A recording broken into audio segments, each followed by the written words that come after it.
Hello friends, स्वागत है आप सभी का आपके अपने YouTube channel heads of GK में। मैं दीपांशु। जैसा कि आप लोग सभी जानते हैं कि दरोगा के 17 की पोस्ट जारी कर दी गई है, जिसके रिगार्डिंग ये जो आप देख रहे हैं ये क्राउन पब्लिकेशन की न्यू अपडेटेड 2025 की प्रैक्टिस सेट है। इसमें टोटल 20 प्रैक्टिस सेट है और इसका सेट 1 की आज हम फुल एनालिसिस क्लास करने वाले। फुल एनालिसिस यानी पहले हम क्या करेंगे, पहले 20 मिनट में आपको क्वेश्चन का आंसर बता देंगे और उसके बाद फुल एक्सप्लेनेशन भी पढ़ेंगे साथ में। अब जिन छात्रों को है क्या जो पहले सिर्फ आंसर मिलाने से मतलब आंसर मिला के वो सिर्फ अपना स्कोर देखना चाहते हैं तो वहाँ तक क्लास कर सकते हैं 20 मिनट तक में, और जिसको एक्सप्लेनेशन भी देखना है तो वो अपना रुक सकते हैं। तो साथ ही इसी वीडियो में है स्टार्टिंग 20 मिनट में आपको आंसर बताया जाएगा, उसके बाद एक्सप्लेनेशन बताया जाएगा। थोड़ा सा डिफरेंट किया है। तो चलिए शुरू करते हैं। सेट प्रैक्टिस 1 है आज, और इससे पहले जो किरण की और एरिटेरिया की वॉल्यूम 2 है वो मैंने ख़त्म करवा दिया है। किरण की कुछ ही सेट बचे हुए जो भी मैं करवा ही दूंगा, क्योंकि मैं कुछ भी छोड़ने वाला नहीं हूँ। ज्ञान बिंदु की 3rd एडिशन क्वेश्चन बैंक भी चल रही है 25 सेट वाली, वो एक तरह से फुल रिवीजन बैच एक तरह से है आपका, वो भी आप कर सकते हैं अगर रिवीजन करना है तो। अगर आप बिहार पुलिस, बिहार दरोगा, बिहार मिलिट्री की तैयारी करते हैं तो ये आप के लिए किफ़ायती है, ये सेट आप बना सकते हैं। तो चलिए क्वेश्चन नंबर 1 से शुरू करते हैं। प्रैक्टिस सेट 1 है क्राउन पब्लिकेशन की 2025। इसमें है कि 12 नंबर के महाभारत मूलतः किस रूप में जानी जाती थी। महाभारत मूलतः किस रूप में जानी जाती थी, इसका हो जाएगा हमारा डी नंबर जय संहिता के रूप में। नम नालंदा महाविहार किसके लिए विख्यात है। नम नालंदा महाविहार किसके लिए विख्यात है, इसका हो जाएगा सी नंबर पाली अनुसंधान संस्थान के लिए। तीसरा, किस प्राचीन नगर के अवशेष कुम्हरार स्थल से प्राप्त हुए हैं। कुम्हरार स्थल से प्राप्त हुए हैं। तीसरा का हो जाएगा बी नंबर पाटलिपुत्र। ईश्वर केवल मनुष्य के सद्गुण को पहचानता है तथा उसकी जाति नहीं पूछता। आगामी दुनिया में कोई जाति नहीं होगी, यह सिद्धांत किस भक्ति संत का है। किस भक्ति संत का है। 4 का हो जाएगा हमारा सी नंबर नानक। कौन सा स्मारक फतेहपुर सीकरी में नहीं है, इसका हो जाएगा हमारा डी नंबर जोधाबाई महल। जोधाबाई महल। और 4 का मैं बता दिया हूँ, 4 का सी नानक। ठीक है। 6, पटना में किस सिख गुरु का जन्म हुआ है। 6 का हो जाएगा हमारा डी नंबर गुरु गोविंद सिंह का। भारत के साथ व्यापार के लिए सर्वप्रथम संयुक्त पूंजी कंपनी किन लोगों ने आरंभ की। 7 का हो जाएगा बी नंबर डचों ने आरंभ की। लॉर्ड मैकाले संबंधित है। 8 का हो जाएगा हमारा सी नंबर अंग्रेजी शिक्षा से। 1929 में नागपुर में संपन्न all India trade union Congress की अध्यक्षता किसने की, इसका हो जाएगा हमारा ए नंबर जवाहरलाल नेहरू ने की थी। निम्नलिखित में से किसने गांधी जी के आंदोलन को राजनीतिक फिरौती का लॉर्ड लिनिथगो ने कहा था। आगे 11, निम्नलिखित नगरों में कौन से कर्क रेखा से निकटतम दूरी पर स्थित है। 11 का हो जाएगा हमारा बी नंबर गांधीनगर। दक्षिण भारत की सबसे ऊंची चोटी हो जाएगा आपको ए नंबर आनाईमुडी है। पाट अचल स्थित है, इसका भी हो जाएगा झारखंड में। 14 नंबर देखते हैं। इनमें गंगा की कौन सी सहायक नदी उत्तर वाहिनी है। 14 का हो जाएगा हमारा आपका सी नंबर सोन। 15, भारतीय मानसून मौसमी विस्थापन से इंगित है जिसका कारण है भारतीय मानसून मौसमी विस्थापन से इंगित है जिसका कारण है। 15 का हो जाएगा ए नंबर स्थल तथा समुद्र का विभेदी तापन। 16, सारण सिंचाई नहर निकलती है, इसका हो जाएगा डी नंबर गंडक से। देश में प्रथम कृषि विश्वविद्यालय की स्थापना किस वर्ष हुई। 17 का हो जाएगा बी नंबर 1960 में हुई थी प्रथम। भारत में एकमात्र राज्य जो केसर का उत्पादन करता है। 18 का हो जाएगा ऑप्शन सी जम्मू कश्मीर। 19, निम्नलिखित में से किस राज्य का क्रोमाइट उत्पादन में लगभग एकाधिकार है। 19 का हो जाएगा डी नंबर ओडिशा। बिहार में डालमिया नगर किस लिए प्रसिद्ध है। डालमिया नगर जो बिहार का किस लिए प्रसिद्ध है, ऑप्शन बी हो जाएगा सीमेंट के लिए। 21 है कि अगस्त 2025 तक के अनुसार विश्व के निम्न में से किस देश में सबसे अधिक भारतीय आबादी पूछ रहा है। 21 का हो जाएगा आपको डी नंबर संयुक्त राज्य अमेरिका। निम्नलिखित में से सुमेलित नहीं है। 22 का हो जाएगा ए नहीं है सुमेलित, लेकिन स्टेपिस ये हो जाएगा इसका स्टेपिस शीतोष्ण कटिबंधीय घास का मैदान सही है। सेल्वा उष्ण कटिबंधीय 1 ये भी सही है। टेगा शीतोष्ण कटिबंधीय 1 ये भी सही है। डाउन्स नहीं है तो 22 का ये हो जाएगा। निम्नलिखित में से कौन सम्मिलित नहीं है। 23 का हो जाएगा ए, ये भी इसमें भी है चीन संघाई सम्मिलित नहीं है 23 का ये हो जाएगा। लेकिन कनाडा ओटावा सही है, ऑस्ट्रेलिया कैनबरा सही है, रूस का मास्को सही है। राजधानी दिया गया था। निम्नलिखित नदियों में से कौन सी विषुवतीय रेखा को 2 बार पार करती है? 24 का हो जाएगा 1 नंबर जायरी। निम्नलिखित में से किस अधिनियम में कलकत्ता में सर्वोच्च न्यायालय की स्थापना का प्रावधान किया गया था? तो 25 का हो जाएगा हमारा ए नंबर रेगुलेटिंग एक्ट 1773 में। 26 भारतीय संविधान की प्रस्तावना में निम्नलिखित में से किस स्वतंत्रता का वर्णन नहीं है? पूछ रहा है कि नहीं है। 26 का हो जाएगा डी नंबर आर्थिक स्वतंत्रता का वर्णन जो है नहीं है, लेकिन विचार की स्वतंत्रता, विश्वास की स्वतंत्रता, विचार प्रकट करने की स्वतंत्रता ये सब है। राष्ट्रपति भवन को डिजाइन किया गया था किसके द्वारा? 27 हो जाएगा सी एडविन लुटिनस के द्वारा। भारत में लोकसभा का स्पीकर अध्यक्ष, भारत में लोकसभा स्पीकर अध्यक्ष 28 का बी हो जाएगा चयनित किया जाता है। क्या चयनित किया जाता है? 29 निम्नलिखित में से किस समिति में राज्यसभा का प्रतिनिधित्व नहीं होता है? प्रतिनिधित्व नहीं होता है, इसका हो जाएगा सी आकलन समिति। PIL है, PIL 30 का हो जाएगा a number public interest litigation. Bharat के संविधान में किस अनुच्छेद के अनुसार राज्य के राज्यपाल के द्वारा मुख्यमंत्री को नियुक्त किया जाता है?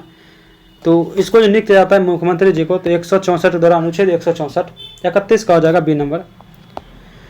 वित्त आयोग का मुख्य कार्य है, वित्त आयोग का जो मुख्य कार्य है आपका हो जाएगा 32 का हो जाएगा ए नंबर केंद्रीय करों में राज्यों के भाग तथा केंद्र द्वारा राज्यों के लिए दी जाने वाली वित्तीय सहायता के सिद्धांत निर्धारित करना।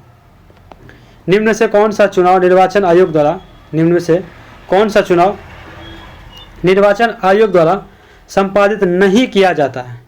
इसका हो जाएगा डी स्थानीय निकायों का, यानी मुखिया का चुनाव होता है गांव सब में।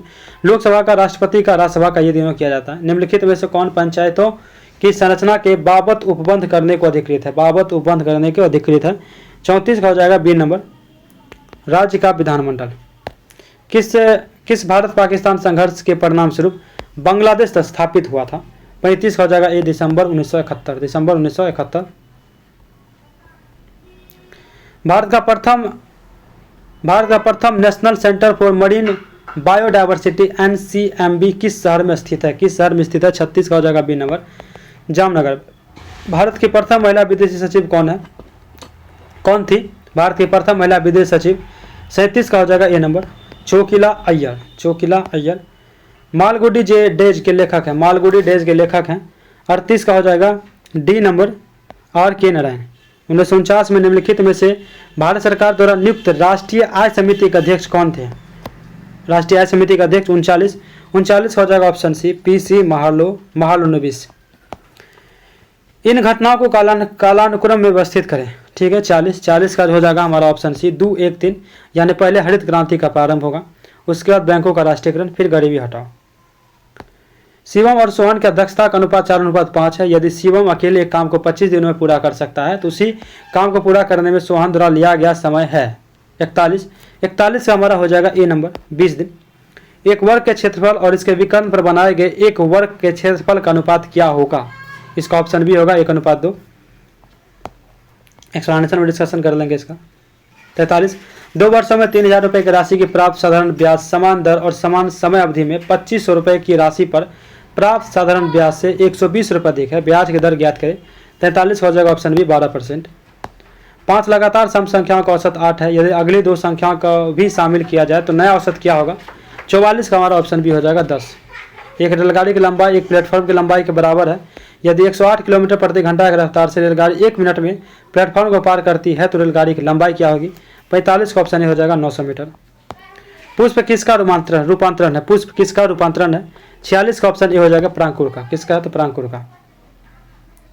ओजोन परत किस मंडल में पाई जाती है? तो समताप मंडल में पाई जाती है। समताप मंडल में प्रोटीन का संश्लेषण होता है। प्रोटीन का संश्लेषण जो होता है 48 का ऑप्शन बी हो जाएगा राइबोसोम में।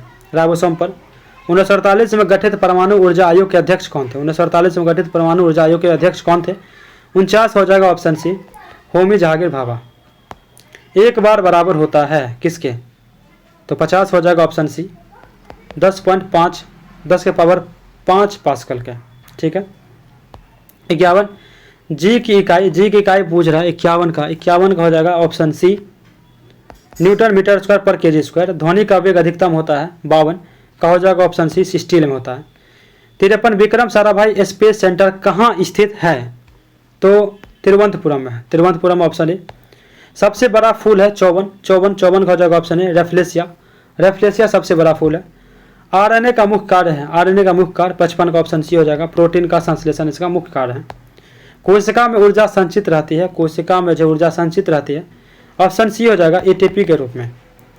57 मानव शरीर में जल की मात्रा होती है, मानव शरीर में जल की मात्रा होती है 57, ऑप्शन डी हो जाएगा 60%। परमाणु बम किस अभिक्रिया पर आधारित है, परमाणु बम जो है किस अभिक्रिया पर आधारित है, 58 का हो जाएगा ऑप्शन डी नाभिकीय विखंडन। भारत का पहला परमाणु रिएक्टर अप्सरा कहाँ स्थित है, अप्सरा के बारे में पूछ रहा है। 59 का हो जाएगा 1 नंबर ट्राम्बे में। भारत का पहला परमाणु रिएक्टर अप्सरा कहाँ स्थित है, ट्राम्बे में, जो कि महाराष्ट्र में है। 60 मलेरिया रोग प्रभावित करता है किसको, तो 60 का हो जाएगा प्लीहा को प्रभावित करता है। 61 सूची 1 को सूची 2 से मिलान करना है, तो 61 का जो हो जाएगा आंसर हमारा आपका 61 का हो जाएगा, 61 का हो जाएगा सी, 61 का हो जाएगा सी, 61 का हो जाएगा सी। थोड़ा सा जूम इन करके पढ़ लेते हैं क्योंकि ऊपर चले गया है ये, जैसे कि ऐसे ही बता देता हूँ। 61 का आपको सी हो जाएगा, यानी ए का 3 हो जाएगा। स्टेथोस्कोप का हो जाएगा आपका, स्टेथोस्कोप का हृदय की ध्वनि सुनने के लिए, और बी का 4 हो जाएगा, यानी स्पेनोगोनोमीटर का हो जाएगा रक्तचाप मापने के लिए, और सी का 2 हो जाएगा कैरोटोमीटर का हृदय की ध्वनि सुनने के लिए, और डी का 1 लक्समीटर का हो जाएगा प्रकाश की तीव्रता मापने के लिए। तो 61 का सी हो जाएगा, 61 का सी देख लीजिए, ऊपर नीचे हो गया इस वजह से हो सकता है। 61 का सी या 61 का सी, ठीक है। 61 का सी। 62 देखते हैं, वायुमंडलीय वायु में नाइट्रोजन लगभग कितने प्रतिशत होता है, कितने प्रतिशत होता है। 62 का हो जाएगा डी 78 से 79%। सूची 63 का देखते हैं, सूची 1 को सूची 2 से मिलान करना है। सूची 1 सूची 2 63 का हो जाएगा ऑप्शन 63 का नीरथ होता कॉपर सल्फेट होता है।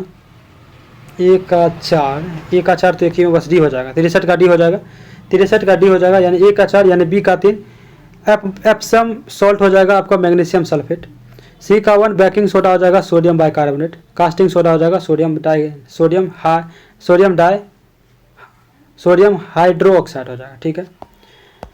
प्लवान जीन जैम्पिंग जीन के सिद्धांत का प्रतिपादन किसने किया, प्लवान जीन जैम्पिंग जीन के सिद्धांत का प्रतिपादन किसने किया। 64 का हो जाएगा ऑप्शन सी बारबरा मैकलन टॉर्क। रुधिर के प्लाज्मा में निम्नलिखित में से किसके द्वारा एंटीबॉडी का निर्मित होता है, रुधिर के प्लाज्मा में निम्नलिखित में से किसके द्वारा एंटीबॉडी निर्मित होता है या होती है। 65 का हो जाएगा बी लिम्फोसाइड। मीराबाई चानू ने अहमदाबाद में 2025 राष्ट्रमंडल भारोत्तोलन चैंपियनशिप में किस भार वर्ग में स्वर्ण पदक जीता है। 66 का हो जाएगा ऑप्शन ए 48 किलोग्राम। हाल ही में किस देश द्वारा ब्रह्मांड में डार्क मैटर का पता लगाने हेतु लक्स जेपलिन नामक अत्यधिक संवेदनशील प्रयोग किया गया। 67 का हो जाएगा ऑप्शन बी अमेरिका। विश्व युवा कौशल दिवस वर्ल्ड यूथ स्किल डे निम्न में से किस दिन मनाया जाता है, किस दिन मनाया जाता है। 68 का हो जाएगा डी नंबर 15 जुलाई को 68 का डी। हर साल अंतर्राष्ट्रीय बाघ दिवस कब मनाया जाता है, 29 जुलाई को। 69 का डी हो जाएगा, 69 का डी। 70 का देखते हैं मिलेट रागी का वैज्ञानिक नाम क्या है। 70 का हो जाएगा डी सोरगम। कौन सा राज्य फैमिली डॉक्टर पायलट प्रोजेक्ट से जुड़ा है, कौन सा राज्य फैमिली डॉक्टर पायलट प्रोजेक्ट से जुड़ा है, फैमिली डॉक्टर पायलट प्रोजेक्ट से जुड़ा है। 71 का हो जाएगा ऑप्शन सी आंध्र प्रदेश। किस राज्य की खगोलीय वेधशाला को यूनेस्को की महत्वपूर्ण संकटग्रस्त विरासत वेधशालाओं की सूची में शामिल किया गया है, 72 का ऑप्शन सी हो जाएगा बिहार। 72 का सी। विश्व की सबसे बड़ा तैरता सौर ऊर्जा संयंत्र किस राज्य में बनाया जाएगा, ऑप्शन बी हो जाएगा मध्य प्रदेश में। भारत सरकार ने राजपथ का नाम परिवर्तित करके क्या रखा है, राजपथ का नाम परिवर्तित करके क्या रखा है। 74 का ऑप्शन ए हो जाएगा कर्तव्य पथ। भारत का पहला जैवग्राम किस राज्य में स्थापित किया गया, पहला जैवग्राम। 75 का हो जाएगा ऑप्शन सी त्रिपुरा में। 76 नई दिल्ली में आयोजित 43वें अंतर्राष्ट्रीय व्यापार मेले में गोल्ड मेडल से सम्मानित बिहार मंडप की थीम क्या थी, बिहार मंडप की थीम पूछ रहा है। 76 का ऑप्शन सी हो जाएगा विकसित बिहार 2047। 70 का देखते हैं ताइवान की राजधानी कहाँ स्थित है, ताइवान की राजधानी पूछ रहा है, ऑप्शन बी हो जाएगा ताइपे। हाल ही में बिहार के वाल्मीकि टाइगर रिजर्व में देखे गए दुर्लभ सांप कॉमन कैट स्नेक का वैज्ञानिक नाम क्या है? 78 का ऑप्शन डी हो जाएगा, बोइगा ट्रिग्नोनेट, बोइगा ट्रिगोनेट। खेलो इंडिया यूथ गेम्स 2025 से संबंधित गलत कथन को पहचाने, गलत कथन को पूछ रहा है, पहचानने के लिए इस वर्ष का शुभंकर गज सिंह था। 12 दिवसीय इस प्रतियोगिता में क्या 27 खेलों की प्रतियोगिताएं आयोजित की गई। महाराष्ट्र प्रथम, हरियाणा द्वितीय और राजस्थान तीसरे स्थान पर रहा। इसका आयोजन बिहार के पटना, राजगीर और गया में हुआ था। इसमें क्या करना है, गलत कथन को चुनना है। 79 हो जाएगा ऑप्शन डी, केवल 4 ही गलती है। इसका आयोजन बिहार के पटना, राजगीर व गया में हुआ था, ये गलत है। हाल ही में WHO द्वारा किस देश को आधिकारिक रूप से मलेरिया मुक्त घोषित किया गया? मलेरिया मुक्त घोषित किया गया। 80 का हो जाएगा ए, मिस्र को। 81 विश्व की सबसे ऊंची एंड्यूरो माउंटेन बाइकिंग रेस मोंड्यूरो 4.0 कहाँ शुरू हुई? 81 का हो जाएगा आपको ऑप्शन बी, तवांग में। भारत में भूजल प्रबंधन में सुधार के लिए शुरू किए गए पोर्टल का नाम क्या है? 82 का हो जाएगा ऑप्शन ए, भूनिट। 22 मई को मनाए जाने वाले विश्व जैव विविधता दिवस 2025 की थीम क्या थी? 83 का ऑप्शन ए हो जाएगा, प्रकृति के साथ सामंजस्य और सतत विकास। वन्यजीव संरक्षण हेतु काले हिरणों के लिए बिहार का पहला अभ्यारण्य कहाँ बनाया जा रहा है? काले हिरणों के लिए बिहार का पहला अभ्यारण्य कहाँ बनाया जा रहा है? 84 का ऑप्शन सी हो जाएगा, बक्सर में। 25 जनवरी 2025 को बिहार के कितने व्यक्तियों को पद्म पुरस्कार से सम्मानित किए जाने की घोषणा की गई है? पद्म पुरस्कार सम्मानित किए जाने की घोषणा की गई है। 85 का ऑप्शन सी हो जाएगा, 7 व्यक्तियों को। 85 का ऑप्शन सी। विश्व सांख्यिकी दिवस मनाया जाता है। 86 का ऑप्शन डी हो जाएगा, 20 अक्टूबर को विश्व सांख्यिकी दिवस जो मनाया जाता है, इसका हो जाएगा 20 अक्टूबर। निम्नलिखित में से कौन से क्षेत्र में जैव विविधता के हॉटस्पॉट क्षेत्र हैं? क्या हो जाएगा? 87 का ऑप्शन बी हो जाएगा, 2 और 3 यानी पूर्वी हिमालय और पश्चिमी घाट। 87 का ऑप्शन बी। 88 देखते हैं, निम्नलिखित में से कौन सा भारत में शास्त्रीय नृत्य नहीं है? नहीं है पूछ रहा। 88 का हो जाएगा डी, भांगड़ा नहीं है, लेकिन कथक, मणिपुरी और सत्रिय है। 89 सबरीमाला किस प्रदेश में है? सबरीमाला किस प्रदेश में है? ऑप्शन बी, केरल में है। 90 गुरुमुखी, डोगरी और सिंधी लिपि की उत्पत्ति किस लिपि में हुई है? किस लिपि में हुई है? 90 का ऑप्शन बी हो जाएगा, शारदा लिपि में। 91 बिहार में पहला रेल मार्ग किन 2 स्थानों के बीच था? बिहार में पहला रेल मार्ग किन 2 स्थानों के बीच था? 91 का हो जाएगा ऑप्शन सी, मुगल सराय से कोलकाता। मुगल सराय से कोलकाता बिहार में पहला रेल मार्ग की बात करेगा तो। ऐसे विश्व भारत में तो मुंबई से थाने। 92 1912 में भारतीय राष्ट्रीय कांग्रेस का अधिवेशन बिहार में कहाँ हुआ था? कहाँ पे हुआ था? 92 ऑप्शन बी हो जाएगा, बांकीपुर पटना। बांकीपुर पटना। केसरिया पर्यटन स्थल किस जिले में स्थित है? केसरिया पर्यटन स्थल किस जिले में है? 93 का ऑप्शन डी हो जाएगा, पूर्वी चंपारण में। कहाँ पे? तो पूर्वी चंपारण में। 94 बीबी कमाल साहिब की मजार कहाँ स्थित है? जहानाबाद में। कहाँ पे? जहानाबाद में, ये हो जाएगा। 95 हाल ही में बिहार सरकार द्वारा घड़ियाल और कछुओं के लिए राज्य का पहला प्रजनन केंद्र किस जिले में स्थापित करने का निर्णय लिया गया है? ऑप्शन बी हो जाएगा, पश्चिमी चंपारण। किस 2 भारतीय शहर को भारत की पहली वेटलैंड सिटी के दर्जा दिया गया? वेटलैंड सिटी का दर्जा दिया गया है। किस 2 भारतीय शहर को भारत की पहली वेटलैंड सिटी का दर्जा दिया गया? 96 का हो जाएगा ऑप्शन ए, इंदौर और उदयपुर को। 97 ऑटोमोबाइल उद्योग के कारण किस शहर को डेट्रॉइट ऑफ इंडिया कहा जाता है? डेट्रॉइट ऑफ इंडिया कहा जाता है। 97 ऑप्शन सी हो जाएगा, Chennai. Option a, Chennai. 96 option c हो जाएगा, 97 का सी, चेन्नई। और 96 का तो बता ही दिया हूँ, ए हो जाएगा, इंदौर और उदयपुर। आगे है 98 अंग्रेजी दैनिक समाचार पत्र इंडियन एक्सप्रेस द्वारा हाल ही में जारी किए गए देश के 100 सबसे प्रभावशाली लोगों की सूची में बिहार के मुख्यमंत्री नीतीश कुमार कौन से स्थान पर? बिहार के मुख्यमंत्री नीतीश कुमार के बारे में बात किया जा रहा है। 98 ऑप्शन ए हो जाएगा, 21वें स्थान है। ठीक है, अंग्रेजी दैनिक समाचार इंडियन एक्सप्रेस द्वारा हाल ही में जारी किए गए देश के 100 सबसे प्रभावशाली लोगों की सूची में जो है मुख्यमंत्री जी नीतीश कुमार 21वें स्थान पे है। 99 रुपए का निशान रुपए किसने दिया? तो 99 का हो जाएगा सी, D Uday Kumar, doctor D Uday Kumar ने दिया। 100 मच्छू नदी पर बना मोरबी ब्रिज गिर जाने से सैकड़ों लोगों की मौत हो गई। यह ब्रिज किस राज्य में स्थित है? यह ब्रिज जो है किस राज्य में? मच्छू नदी पर बना मोरबी ब्रिज गिर जाने से सैकड़ों लोगों की मौत हो गई। यह ब्रिज किस राज्य में स्थित है? 100 का हो जाएगा ऑप्शन डी, गुजरात में। कहाँ पे है? तो गुजरात में। ठीक है, और अब जो देखिए मिला तो लिए हैं, यही उन देखिए 20 मिनट में आप मिला लिए आंसर को, और एक्सप्लेनेशन आप जो इसका क्वेश्चन का दिया है वो आप देखेंगे। तो चलिए, और इसके बाद अब देखिए जो मिला लिया आंसर वो तो अब इनको एक्सप्लेनेशन देखना तो वो आप इसमें कर सकते हैं क्लास में सेव। अब एक्सप्लेनेशन इसका स्टार्ट होगा।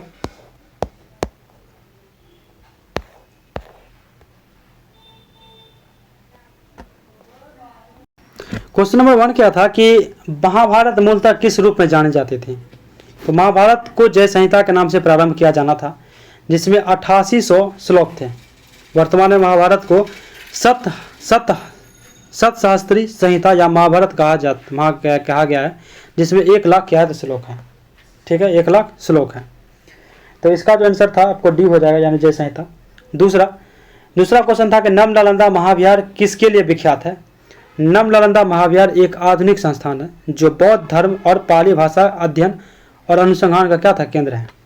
इस स्थान की नींव भिक्षु जगदीश कश्यप ने रखे थे। किसने, तो भिक्षु जगदीश कश्यप ने रखे थे। इस संस्थान को 1951 में भारत और दूसरे देशों से आने वाले विद्यार्थियों के लिए खोल दिया गया। नालंदा विश्वविद्यालय परिषद के दक्षिण में स्थित यह संस्थान इसकी गौरवशाली अतीत एवं प्राचीन सांस्कृतिक विरासत को फिर से जीवित करने के लिए उसी पुरानी विचारधारा क्या करती है, तो समर्पित है। तो 2 का क्या हो जाएगा, सी, यानी पाली अनुसंधान संस्थान। ठीक है। तीसरा है कि किस प्राचीन नगर के अवशेष कुम्हार स्थल से प्राप्त हुए हैं।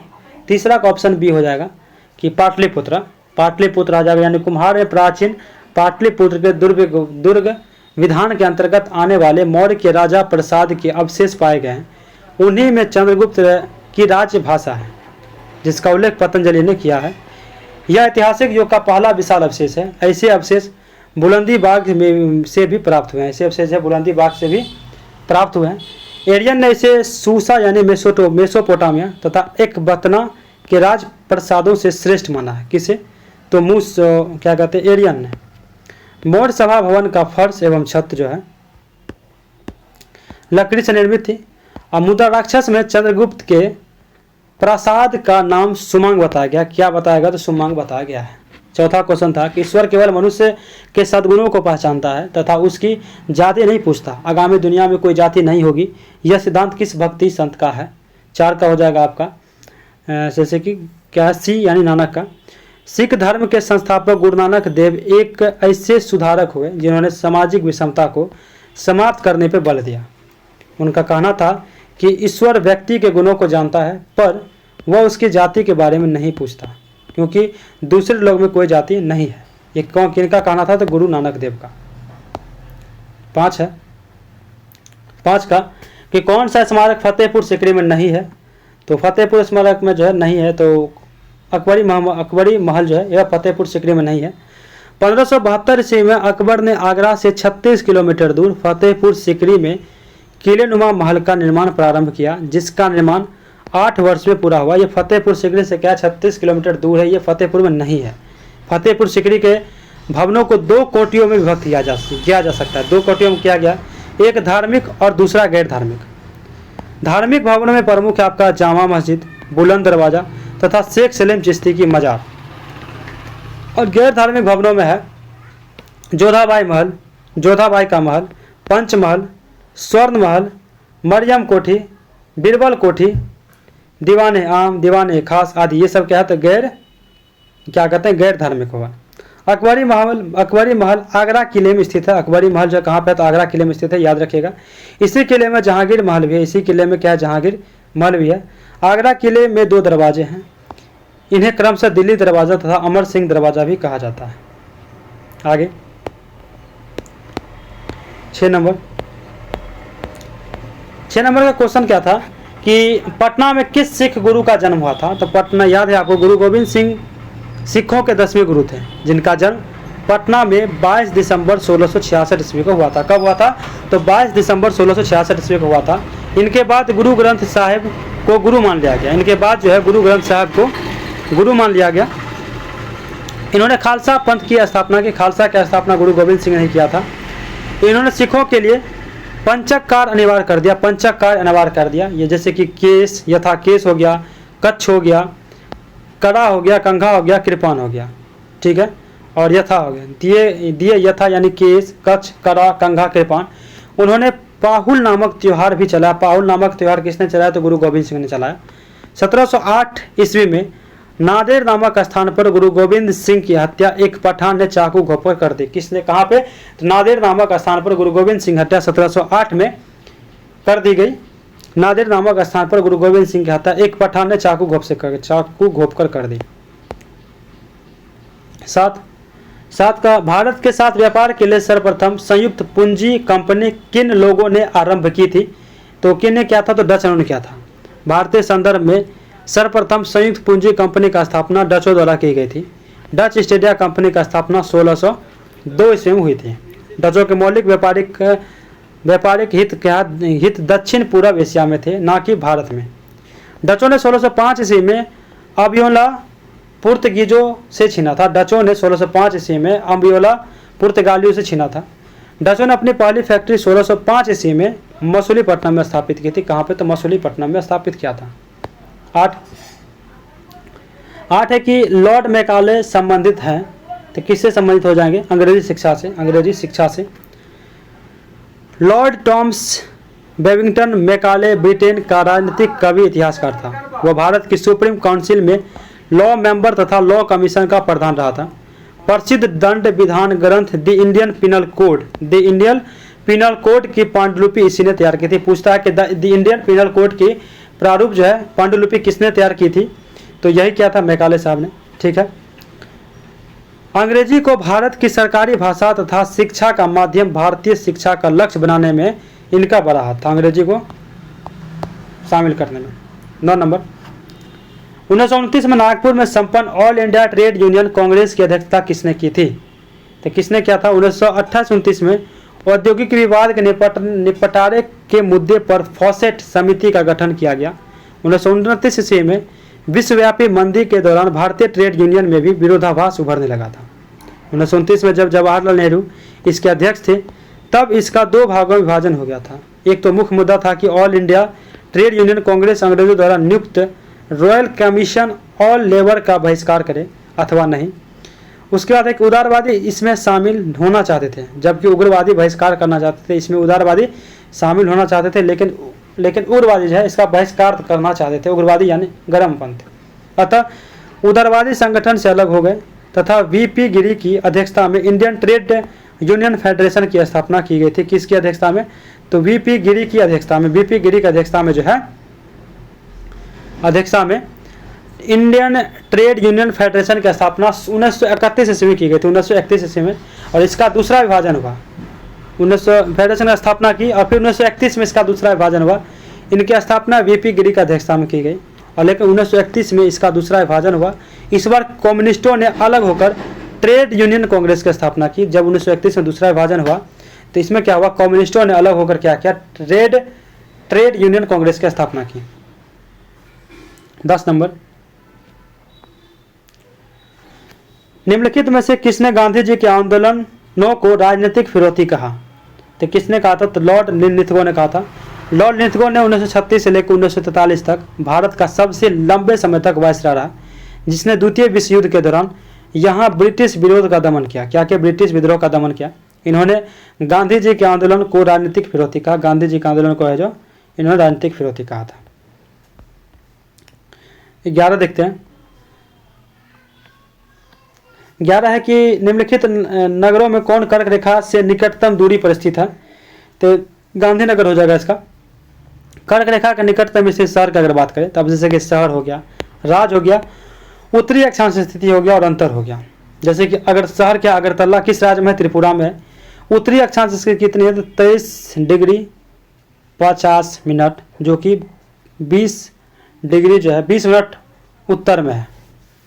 20 मिनट का उसमें अंतर है उत्तर में जो कि है। गांधीनगर ये गुजरात में है। इसकी उत्तरी अक्षांश की स्थिति है 23 डिग्री 13 मिनट और इसमें जो है -17 मिनट का क्या है? तो दक्षिण में है, मतलब 17 मिनट कम है ये दक्षिण में। जबलपुर ये मध्य प्रदेश में है।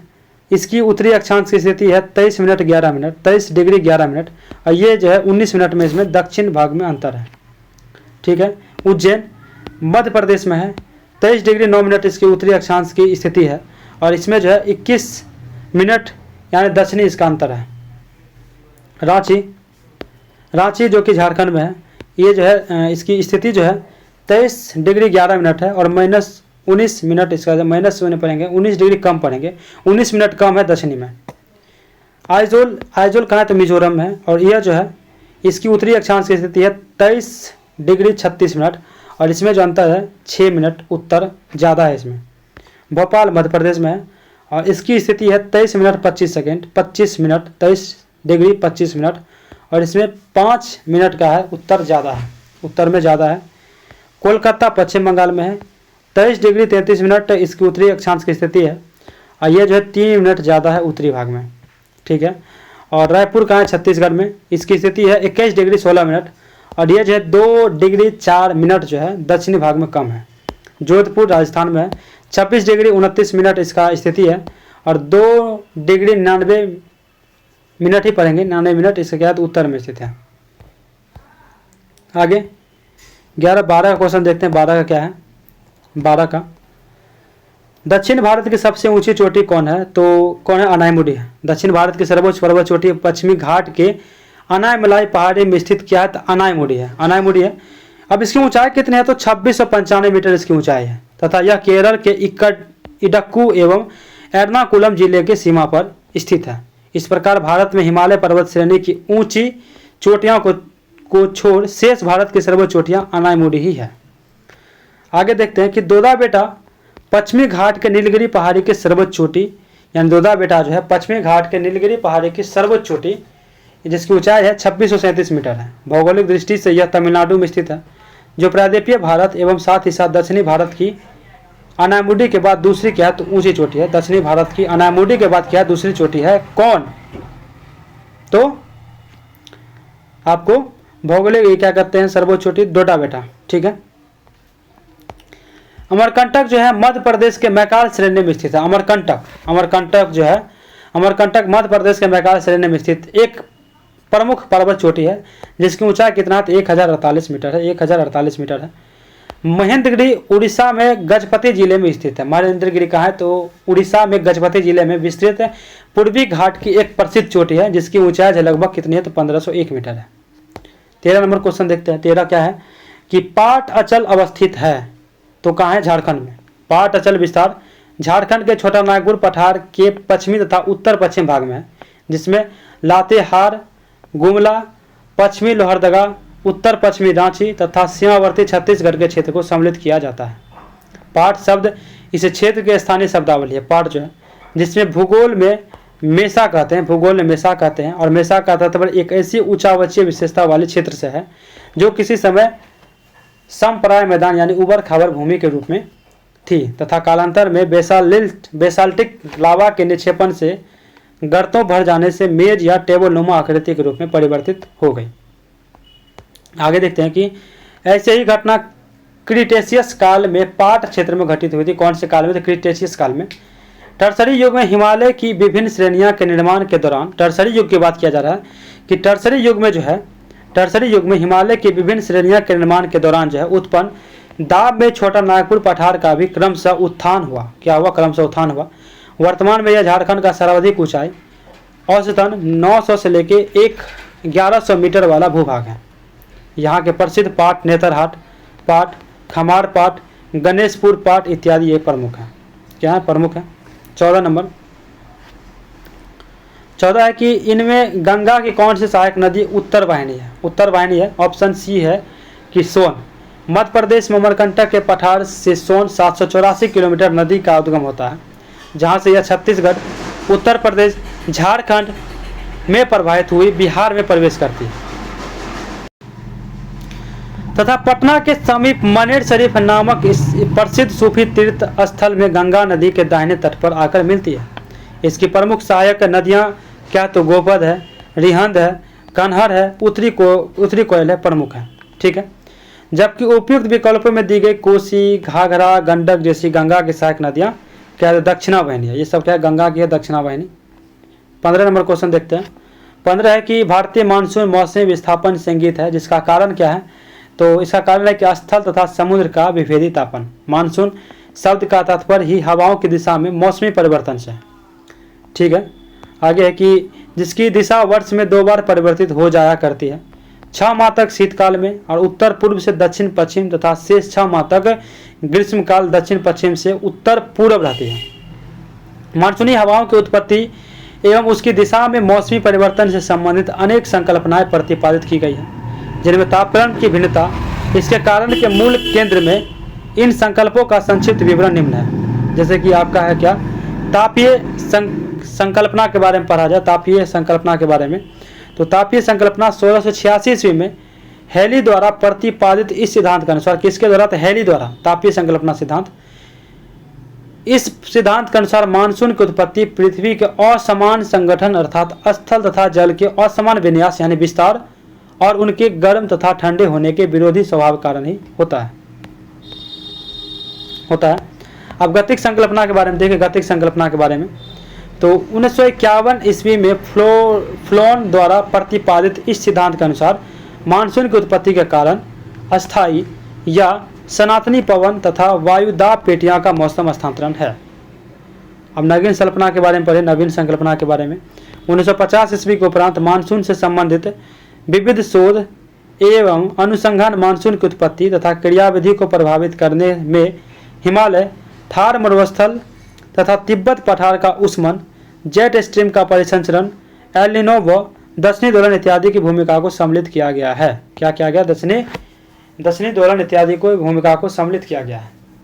16 नंबर देखते हैं। 16 नंबर क्वेश्चन है कि सारण सिंचाई नहर निकलती है, तो कहाँ से निकलती है? गंडक से। गंडक परियोजना के अंतर्गत गंडक नदी पर त्रिवेणी घाट के पास 740 मीटर लंबी बैराज बनाया गया है। 740 मीटर लंबी, जिसमें से निकाली गई पश्चिमी गंडक नहर का अहम हिस्सा सारण सिंचाई नहर है। सारण सिंचाई नहर है, जिसके माध्यम से गोपालगंज, छपरा एवं सिपान जिले के लगभग 1.5 लाख हेक्टेयर भूमि की सिंचाई संभव हो सकेगा। क्या होगा? 1.5 लाख हेक्टेयर भूमि की सिंचाई क्या होगा? तो संभव हो सकेगा। 17 नंबर क्वेश्चन है कि देश में प्रथम कृषि विश्वविद्यालय की स्थापना किस वर्ष हुई थी? तो 1960 में हुई थी। देश की पहले कृषि विश्वविद्यालय की स्थापना 1960 में हुई थी। भारत के प्रथम प्रधानमंत्री जवाहरलाल नेहरू द्वारा 17 नवंबर 1960 ईस्वी को उत्तर प्रदेश कृषि विश्वविद्यालय के रूप में इसका उद्घाटन उत्तराखंड के उधम सिंह जिले के पंतनगर यानी तत्कालीन जो कि अब यूपी में है वहाँ पे किया गया था। अब 1972 में बात की जाए, 1972 ईस्वी में इसका नामकरण उत्तर प्रदेश के प्रथम मुख्यमंत्री प्रख्यात स्वतंत्रता सेनानी गोविंद बल्लभ पंत के नाम पर कर दिया गया। अभी वर्तमान में 64 राज्य कृषि विश्वविद्यालय, 4 डीम्ड कृषि विश्वविद्यालय तथा ICAR भारतीय कृषि अनुसंधान परिषद के अधीन केंद्रीय कृषि विश्वविद्यालय इम्फाल जो कि इम्फाल में है, रानी लक्ष्मीबाई केंद्रीय कृषि विश्वविद्यालय जो कि झांसी में है तथा डॉक्टर राजेंद्र प्रसाद कृषि विश्वविद्यालय जो कि पूसा समस्तीपुर में है। 3 केंद्रीय कृषि विश्वविद्यालय हैं। 3 केंद्रीय कृषि विश्वविद्यालय है। 18 नंबर देखते हैं। 18 का क्वेश्चन है आपका कि भारत में एकमात्र राज्य जो केसर का उत्पादन करता है, तो जम्मू कश्मीर। जम्मू कश्मीर भारत का एकमात्र केसर उत्पादक राज्य है। वर्तमान में जम्मू कश्मीर के 2825 हेक्टेयर भूमि पर केसर की खेती की जाती है। केसर की खेती की जाती है कितने? तो 2825 हेक्टेयर भूमि पर, जिसमें कश्मीर का पेम्पोर क्षेत्र सर्वाधिक कृषि उत्पादक क्षेत्र है। 2020 में इसे GI टैग ज्योग्राफिकल इंडिकेशन प्रदान किया गया। भारत में केसर की कुल वार्षिक मांग कितना है? तो 100 टन है, परंतु इसका उत्पादन 6 से 7 टन प्रतिवर्ष होता है। शेष केसर की आपूर्ति आयात पर निर्भर है। 100 टन चाहिए लेकिन 6 से 7 टन ही प्रतिशत हो पाता है।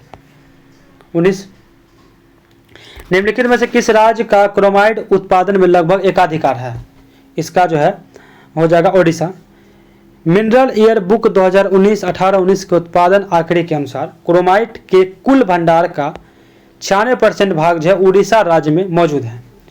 ओडिशा के प्रमुख क्रोमाइट भंडार संपन्न जिले कौन कौन है? तो जाजपुर हैं, केंदुआ छार, डेकनाल जिले हैं। क्रोमाइट के भंडारण के साथ साथ उत्पादन में भी लगभग एकाधिकार है। ओडिशा के अलावा और अत्यल्प मात्रा में महाराष्ट्र एवं कर्नाटक से उत्खनन होता है, जिसका वर्णन निम्न ग्राफ में है। जैसे कि राज्य है उत्पादन 2018-19 का डाटा है ये। उड़ीसा के दिया है, महाराष्ट्र 0 टन, कर्नाटक 0 टन, और उड़ीसा है इकाई दाएँ सैकड़ा हज़ार 10,000 लाख करोड़ 10 करोड़, तो उससे हो जाएगा 39,70,688 टन। 2018-19 में उड़ीसा एकमात्र ऐसा राज्य है जहां से क्रोमाइट का उत्पादन हुआ है। 18-19 में क्रोमाइट का उत्पादन वहीं से हुआ है। आगे 20 नंबर क्वेश्चन है कि बिहार में डालिमा नगर किसके लिए प्रसिद्ध है? तो वो सीमेंट उद्योग के लिए प्रसिद्ध है। बिहार के रोहतास जिले में स्थित, रोहतास जिले में है डालिमिया नगर, मुख्य रूप से सीमेंट उद्योग के लिए प्रसिद्ध है रोहतास में। इसके अतिरिक्त यहाँ चीनी, कागज, केमिकल्स आदि उद्योग भी स्थापित हैं। 21 नंबर पर है। 21 नंबर 21 है कि अगस्त 2025 के अनुसार विश्व में निम्न देशों में से किस देश में सबसे अधिक भारतीय आबादी है? तो 21 का जो है संयुक्त राष्ट्र अमेरिका में है। विश्व में निम्न देशी में भारतीय आबादी संबंधित आंकड़े इस प्रकार हैं। संयुक्त राष्ट्र अमेरिका ज़्यादा है, ठीक है, और मलेशिया कम है। अमेरिका याद रखिएगा सब ज़्यादा। 22 नंबर निम्नलिखित में सुमेलित नहीं है। तो 22 का तो जैसे कि दिया है कि डाउन जो है उष्ण कटिबंधीय घास का मैदान सुमेलित नहीं है। डाउन शीतोष्ण कटिबंधीय घास के मैदान का विस्तार ऑस्ट्रेलिया के दक्षिण पूर्वी भाग एवं उत्तरी तस्मानिया में पाया जाता है। ऑस्ट्रेलिया के दक्षिण पूर्वी भाग एवं उत्तरी तस्मानिया में पाया जाता है, ठीक है। और कौन से भाग में? तो डाउन शीतोष्ण कटिबंधीय घास के मैदान का है। शीतोष्ण ऑप्शन में क्या दिया था? उष्ण कटिबंधीय, ये शीतोष्ण का है। 23 नंबर इसको भी क्या करना है? सुमेलित करना है। ये राजधानी है, तो चीन का है राजधानी बीजिंग है। ऑप्शन दिया था क्या कहते हैं? संघाई दिया था। कनाडा का ओटावा, ऑस्ट्रेलिया का कैनबरा, रूस का मॉस्को, ये चारों आपके हैं सही है। 24 कांगो नदी जिस जायरे नदी के नाम से जाना जाता है, कांगो नदी जिसे जायरे नदी के नाम से भी जाना जाता है। क्वेश्चन पढ़ लेते हैं। निम्नलिखित नदियों में से कौन सी विषुवतीय रेखा को 2 बार पार करती है? तो ये हो जाएगा आपको जायरे। जायरे जो है कांगो नदी जिसे जायरे नदी के नाम से भी जाना जाता है, जायरे का है दूसरा नाम है कांगो। अफ्रीका में नील नदी के बाद प्रवाहित होने वाली दूसरी लंबी नदी है कौन? तो जायरे नदी। अपवाह क्षेत्र की दृष्टि से कांगो नदी अमेजन नदी के पश्चात विश्व की सबसे बड़ी नदी है। अमेजन के बाद यही है। 4370 किलोमीटर लंबी कांगो नदी विषुवतीय रेखा को कितने बार काटती है? 2 बार काटती है। 2 बार काटती है विषुवतीय रेखा को। 25 नंबर देखते हैं। निम्नलिखित में से किस अधिनियम में कोलकाता में सर्वोच्च न्यायालय की स्थापना का प्रावधान किया गया था? रेगुलेटिंग एक्ट 1773 के द्वारा। कलकत्ता में सर्वोच्च न्यायालय की स्थापना रेगुलेटिंग एक्ट 1773 के तहत 26 जुलाई 1774 ईस्वी में की गई थी। 26 जुलाई 1774 ईस्वी में की गई थी। इसमें एक मुख्य न्यायाधीश और 3 अन्य न्यायाधीश की नियुक्ति का प्रावधान था। ये क्या होगा कि एक मुख्य न्यायाधीश होंगे और 3 अन्य न्यायाधीश होंगे। एलिजा एम्पे पहले मुख्य न्यायाधीश के रूप में नियुक्त हुए थे। कौन? एलिजा एम्पे। 3 अन्य न्यायाधीश में चैम्बर्स, स्टीफन और हाइड थे। इन पदों पर नियुक्ति के लिए इंग्लैंड या आयरलैंड में बैरिस्टरी का 5 वर्ष का अनुभव होना आवश्यक था। किसका? तो बैरिस्टरी का। न्यायाधीश का कार्यकाल सम्राट की इच्छा पर था। जैसा कि ज्ञात है कि भारत में शासन कर रही ब्रिटिश ईस्ट इंडिया कंपनी के कार्य में ब्रिटिश पार्लियामेंट का पहला हस्तक्षेप रेगुलेटिंग एक्ट 1773 के द्वारा ही किया गया था, ठीक है। इस एक्ट के द्वारा बंगाल को गवर्नर जनरल नाम दिया गया। मतलब इस एक्ट के बंगाल के गवर्नर को गवर्नर जनरल का नाम दिया गया 1773 के रेगुलेटिंग एक्ट के द्वारा। इसका आधारिकता जो है मुंबई और मद्रास प्रांत पर बढ़ा दी गई। गवर्नर जनरल की सहायता के लिए 4 सदस्यीय कार्यकारी परिषद का भी गठन किया गया था। 26 नंबर देखते हैं। 26 क्वेश्चन था क्या कि भारतीय संविधान की प्रस्तावना में निम्नलिखित में से किस स्वतंत्रता का वर्णन नहीं है? तो आर्थिक स्वतंत्रता का वर्णन नहीं है। विश्व के अन्य देशों के भांति भारत के संविधान निर्माताओं ने भी प्रस्तावना को अपनाया है। प्रस्तावना संविधान की कुंजी है। इससे संविधान के मूल उद्देश्य, लक्ष्य, विचारधाराओं आदि का पता चलता है। प्रस्तावना में 5 प्रकार की स्वतंत्रता जो है विचार, अभिव्यक्ति, विश्वास, धर्म और उपासना की स्वतंत्रता का प्रावधान किया गया है। इसमें आर्थिक स्वतंत्रता का जो है प्रावधान नहीं किया गया है। 27 क्वेश्चन है कि राष्ट्रपति भवन को डिजाइन किसने किया था? तो एडविन लुटियंस द्वारा किया गया था राष्ट्रपति भवन का डिजाइन। राष्ट्रपति भवन नई दिल्ली का डिजाइन ब्रिटिश वास्तुकार एडविन लुटियंस के द्वारा किया गया था। इससे प्रारंभ में वायसराय का आवास कहा जाता था। प्रारंभ में 21 जून 1948 को सी राजगोपालाचारी इसमें निवास करने वाले पहले भारतीय थे। डॉक्टर राजेंद्र प्रसाद के समय इसे राष्ट्रपति भवन के रूप में जाना जाने लगा। यह राष्ट्रपति का सरकारी क्या है तो आवास है, राष्ट्रपति का सरकारी आवास है। 28 नंबर 28, भारत में लोकसभा का स्पीकर अध्यक्ष तो चयनित किया जाता है। क्या किया जाता है? चयनित किया जाता है। भारत में लोकसभा का अध्यक्ष चयनित होता है। अनुच्छेद 93 क्या कहता है कि इसके तहत इनका चयन लोकसभा सदस्यों द्वारा किया जाता है। लोकसभा सदस्य द्वारा किया जाता है। इनका कार्यकाल 5 वर्ष का होता है। प्रथम लोकसभा अध्यक्ष कौन थे? तो गणेश वासुदेव मावलंकर थे। 29 देखते हैं। 29 क्वेश्चन क्या कह रहा है कि निम्नलिखित में से किस समिति में राज्यसभा का प्रतिनिधित्व नहीं होता है? तो आकलन समिति में नहीं होता है। आकलन यानी कि जिसे प्राकलन समिति भी कहते हैं, प्राकलन समिति में राज्यसभा का प्रतिनिधित्व नहीं होता है। यह सिर्फ लोकसभा की समिति होती है। लोकसभा की समिति होती है और इससे 30 सदस्य होते हैं। कितने सदस्य होते हैं? तो 30 सदस्य होते हैं। 30 नंबर क्वेश्चन देखते हैं। PIL है तो पब्लिक इंटरेस्ट लिटिगेशन। PIL का पूर्ण रूप जो है पब्लिक इंटरेस्ट लिटिगेशन है। PIL सर्वोच्च न्यायालय के साथ साथ उच्च न्यायालय में भी प्रस्तुत किया जा सकता है। 31 देखते हैं। भारत के संविधान किस अनुच्छेद के अनुसार राज्य के राज्यपाल द्वारा मुख्यमंत्री को नियुक्त किया जाता है? तो आर्टिकल 164 के द्वारा। भारतीय संविधान का अनुच्छेद 164 के अनुसार यह प्रावधान किया गया है कि मुख्यमंत्री की नियुक्ति राज्यपाल करेगा और अन्य मंत्रियों की नियुक्ति राज्यपाल मुख्यमंत्री के सलाह पर करेगा। अन्य मंत्रियों की नियुक्ति राज्यपाल जो है मुख्यमंत्री के सलाह पर करेगा। 32 नंबर, वित्त आयोग का मुख्य कार्य है तो इनका मुख्य कार्य क्या है? तो भारतीय संविधान का अनुच्छेद 280 के ग के अनुसार जो है वित्त आयोग राष्ट्रपति को निम्नलिखित बातों पर परामर्श देता है। पहला है कि कर से होने वाली आय का केंद्र व राज्यों में विभाजन जिसके संविधान में तत्संबंधी व्यवस्था हो एवं उस धन राशि में प्रत्येक राज्य के अंश का निर्धारण हो। भारत की संचित निधि से राज्यों का देश सहायता अनुदानों संबंधित सिद्धांतों का निर्धारण। देश के सुदृढ़ वित्तीय हितों में राष्ट्रपति द्वारा आयोगों के प्रेषित अन्य मामले। अब अनुच्छेद 278 क्या कहता है? अनुच्छेद 278 कहता है कि अनुच्छेद 278 के खंड 1 के अधीन या अनुच्छेद 306 के अधीन भारत सरकार और प्रथम अनुसूची के भाग ख में उल्लिखित किसी राज्य सरकार के बीच किए गए किसी परिवर्तन करार के उपबंधों को चालू रखने या परिवर्तन करने के विषय में सलाह देना। 73 एवं 74 में संविधान संशोधन 1992 के बाद जो है वित्त आयोग को नगर पालिकाओं एवं पंचायतों के लिए भी वित्तीय अनुदान की अनुशंसा करने का उत्तरदायित्व प्रदान किया गया है। 73 एवं 74 में संविधान संशोधन 1992 के बाद जो है वित्त आयोग को नगर पालिका एवं पंचायतों के लिए भी जो क्या किया गया तो वित्तीय अनुदान की अनुशंसा करने का उत्तरदायित्व प्रदान किया गया है। आगे देखते हैं। 33 नंबर क्वेश्चन क्या था कि वित्त आयोग का मुख्य कार्य है 33 था कि निम्न में से कौन सा चुनाव निर्वाचन आयोग द्वारा संपादित नहीं किया जाता है? तो ये जो है स्थानीय निकायों का ये नहीं किया जाता है। स्थानीय निकायों का चुनाव अनुच्छेद 243 के एवं 243 ZA के तहत राज्य निर्वाचन आयुक्त द्वारा कराया जाता है। किसके द्वारा? तो राज्य निर्वाचन आयोग द्वारा किया जाता है। 34 नंबर देखते हैं। निम्नलिखित में कौन सी पंचायत की संरचना के बाद उपबंध करने को अधिकृत है?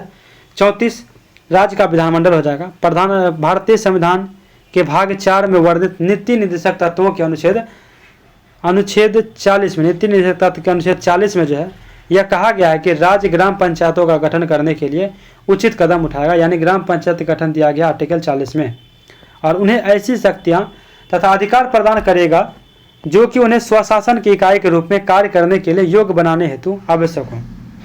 अनुच्छेद 243 के ग का 1 कहता है कि यह प्रावधान किया गया है कि राज्य विधानमंडल विधि द्वारा पंचायतों की संरचना से संबंधित उपबंध कर सकेगा। विधानमंडल विधि द्वारा पंचायतों की संरचना से संबंधित उपबंध क्या करेगा तो कर सकेगा। आगे 35 का 1 आता है। 35 का 1 के बारे में देखें तो 35 का 1 आता है कि किस भारत पाकिस्तान संघर्ष के परिणाम स्वरूप बांग्लादेश स्थापित हुआ था? तो दिसंबर 1971 में हुए भारतीय पाकिस्तान संघर्ष के परिणाम स्वरूप जो है बांग्लादेश स्थापित हुआ था। 16 दिसंबर 1971 को पाकिस्तानी सेना के आत्मसमर्पण के बाद पूर्वी पाकिस्तान स्वतंत्र राष्ट्र बांग्लादेश के रूप में स्थापित हुआ था। स्वतंत्र राष्ट्र बांग्लादेश के रूप में स्थापित हुआ था। इसके पहले प्रधानमंत्री कौन थे? तो शेख मुजीबुर रहमान थे इसके पहले। 36 नंबर, भारत का प्रथम national centre for marine biodiversity NCMB किस शहर में स्थित है? तो आपको जगह ये जामनगर में स्थित है। कहाँ है? जामनगर में। भारत का प्रथम national centre for marine biodiversity जो है आपको NCMB गुजरात प्रांत के जामनगर में स्थित है। कहाँ पे है? तो गुजरात के जामनगर में स्थित है। इस केंद्र का उद्देश्य क्या है? तो समुद्री तटीय क्षेत्र में स्थित जैव विविधता की सुरक्षा करना, जैव विविधता की सुरक्षा करना। यह सार्वजनिक एवं निजी क्षेत्र की भागीदारी से गठित होने वाला भारत का पहला अनुसंधान संस्थान है। भारत का पहला अनुसंधान संस्थान है। ज्ञात है कि जामनगर भारत के एकमात्र समुद्री राष्ट्रीय उद्यान यानी मेन नेशनल रैंक कच्छ की खाड़ी के निकट स्थित है। यानी भारत का जो है वो जामनगर भारत के एकमात्र समुद्री राष्ट्रीय उद्यान कच्छ की खाड़ी के निकट स्थित है। सिर्फ यही है। 37 नंबर, भारत की प्रथम महिला विदेश सचिव कौन थी? तो चौकीला अय्यर भारत की पहली महिला विदेश सचिव रह चुकी है। कौन? चौकीला अय्यर। 38, मालगुडी डेज के लेखक कौन है? तो इसका तो दिया है आंसर ही डायरेक्ट। इसका है कि आर के नारायण की पुस्तक मालगुडी डेज अनगिनत भाषाओं में छपी और उनकी सर्वाधिक चर्चित किताब में शुमार है। 39 नंबर, 1949 में निम्नलिखित में से भारत सरकार द्वारा नियुक्त राष्ट्रीय आय समिति के अध्यक्ष कौन थे? तो 1949 में राष्ट्रीय आय समिति के अध्यक्ष PC महानोबिलिस थे। डॉक्टर R गॉडविल तथा VK राव इस समिति के सदस्य थे। तथा सदस्य कौन कौन थे? तो डॉक्टर R गॉडविल तथा VK राव। 40 नंबर देखते हैं। इन घटनाओं को कालाक्रम में व्यवस्थित करें। तो कालाक्रम दिया तो ऑप्शन दिया हुआ था ऊपर में, देखते हैं इसका दर्ज की बताता हूँ। हरित क्रांति 1966-67 में। उसके बाद बैंकों का राष्ट्रीयकरण कब हुआ? तो 1969 में। गरीबी हटाओ नारा कब आया? तो गरीबी हटाओ का जो है प्रस्ताव 1974 से लेकर 78 के बीच में 5वीं पंचवर्षीय योजना के तहत गरीबी हटाओ का नारा सर्वप्रथम इंदिरा गांधी ने वर्ष 1971 में चौथी पंचवर्षीय योजना के दौरान दिया गया था और इसे 5वीं पंचवर्षीय योजना 1974-78 के मुख्य लक्ष्य में शामिल भी किया गया। क्या हुआ? उसके शामिल किया गया। तो पहले का प्रथम कौन लाए, किनके द्वारा लाया गया था? तो इंदिरा गांधी के द्वारा फर्स्ट टाइम वही लाए थे 1971 में। ऐसे 5वीं पंचवर्षीय योजना का ये विषय है पूर्ण रूप में। 41 क्वेश्चन मैथ का था कि सीएम और सोहन की दक्षता का अनुपात 4:5 है। यदि सीएम अकेले काम को 25 दिन में पूरा कर सकता है तो उसी काम को पूरा करने में सोहन द्वारा लिया गया समय दक्षता कितना था? 4:5 था। समय 25 दिन, तो कुल कार्य निकाल लेंगे। इस तरह से जो है 20 दिन हमारा आंसर आ जाएगा। 20 दिन। 42 दिया था कि एक वर्ग के क्षेत्रफल और उसके विकर्ण पर बनाए गए एक वर्ग के क्षेत्रफल का अनुपात क्या होगा? तो इसका हो जाएगा वर्ग की भुजा a और विकर्ण दिया है कि विकर्ण का फॉर्मूला होता है a√2। ठीक है, भुजा इंटू √2 और क्षेत्रफल का अनुपात हम निकाल देंगे, क्या हो जाएगा 1:2। ठीक है, देख लेते हैं सोल्यूशन, देख लीजिए आप। 43 का तो बहुत ही आसान क्वेश्चन था कि 2 वर्ष में 3,000 रुपये की राशि की प्राप्त साधारण ब्याज समान दर से समान समय अवधि में 2500 रुपये की राशि पर प्राप्त साधारण ब्याज से 120 रुपये अधिक है, तो ब्याज दर ज्ञात करना है। तो इसे क्या करेंगे, दोनों को डिफरेंट पहले कर निकाल देंगे, तो क्या हो जाएगा 12%। 44 क्या था कि 5 लगातार सम संख्या का औसत 8 है। यदि अगली 2 संख्याओं को भी शामिल किया गया तो नया औसत क्या होगा? तो आराम से निकाल लेंगे। 5 लगातार सम संख्या ये हो जाएगा x + 2 x + 4 x + 6 divided by 5 = 8। इस तरह से x का वैल्यू निकल गया 4, तो फिर उसको पहले पुट करके सब काम निकाल दिए। नया औसत फिर निकाल लिए बना के, कितना आ गया? ऑप्शन बी यानी 10 आ गया। ठीक है, आ गया। तो 45